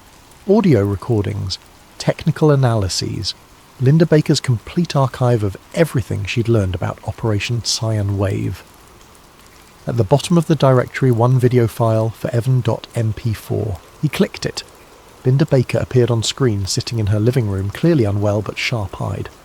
The timestamp showed it had been recorded 3 days before her death. "Hello, Evan," she said. "If you're watching this, I kept my promise to myself.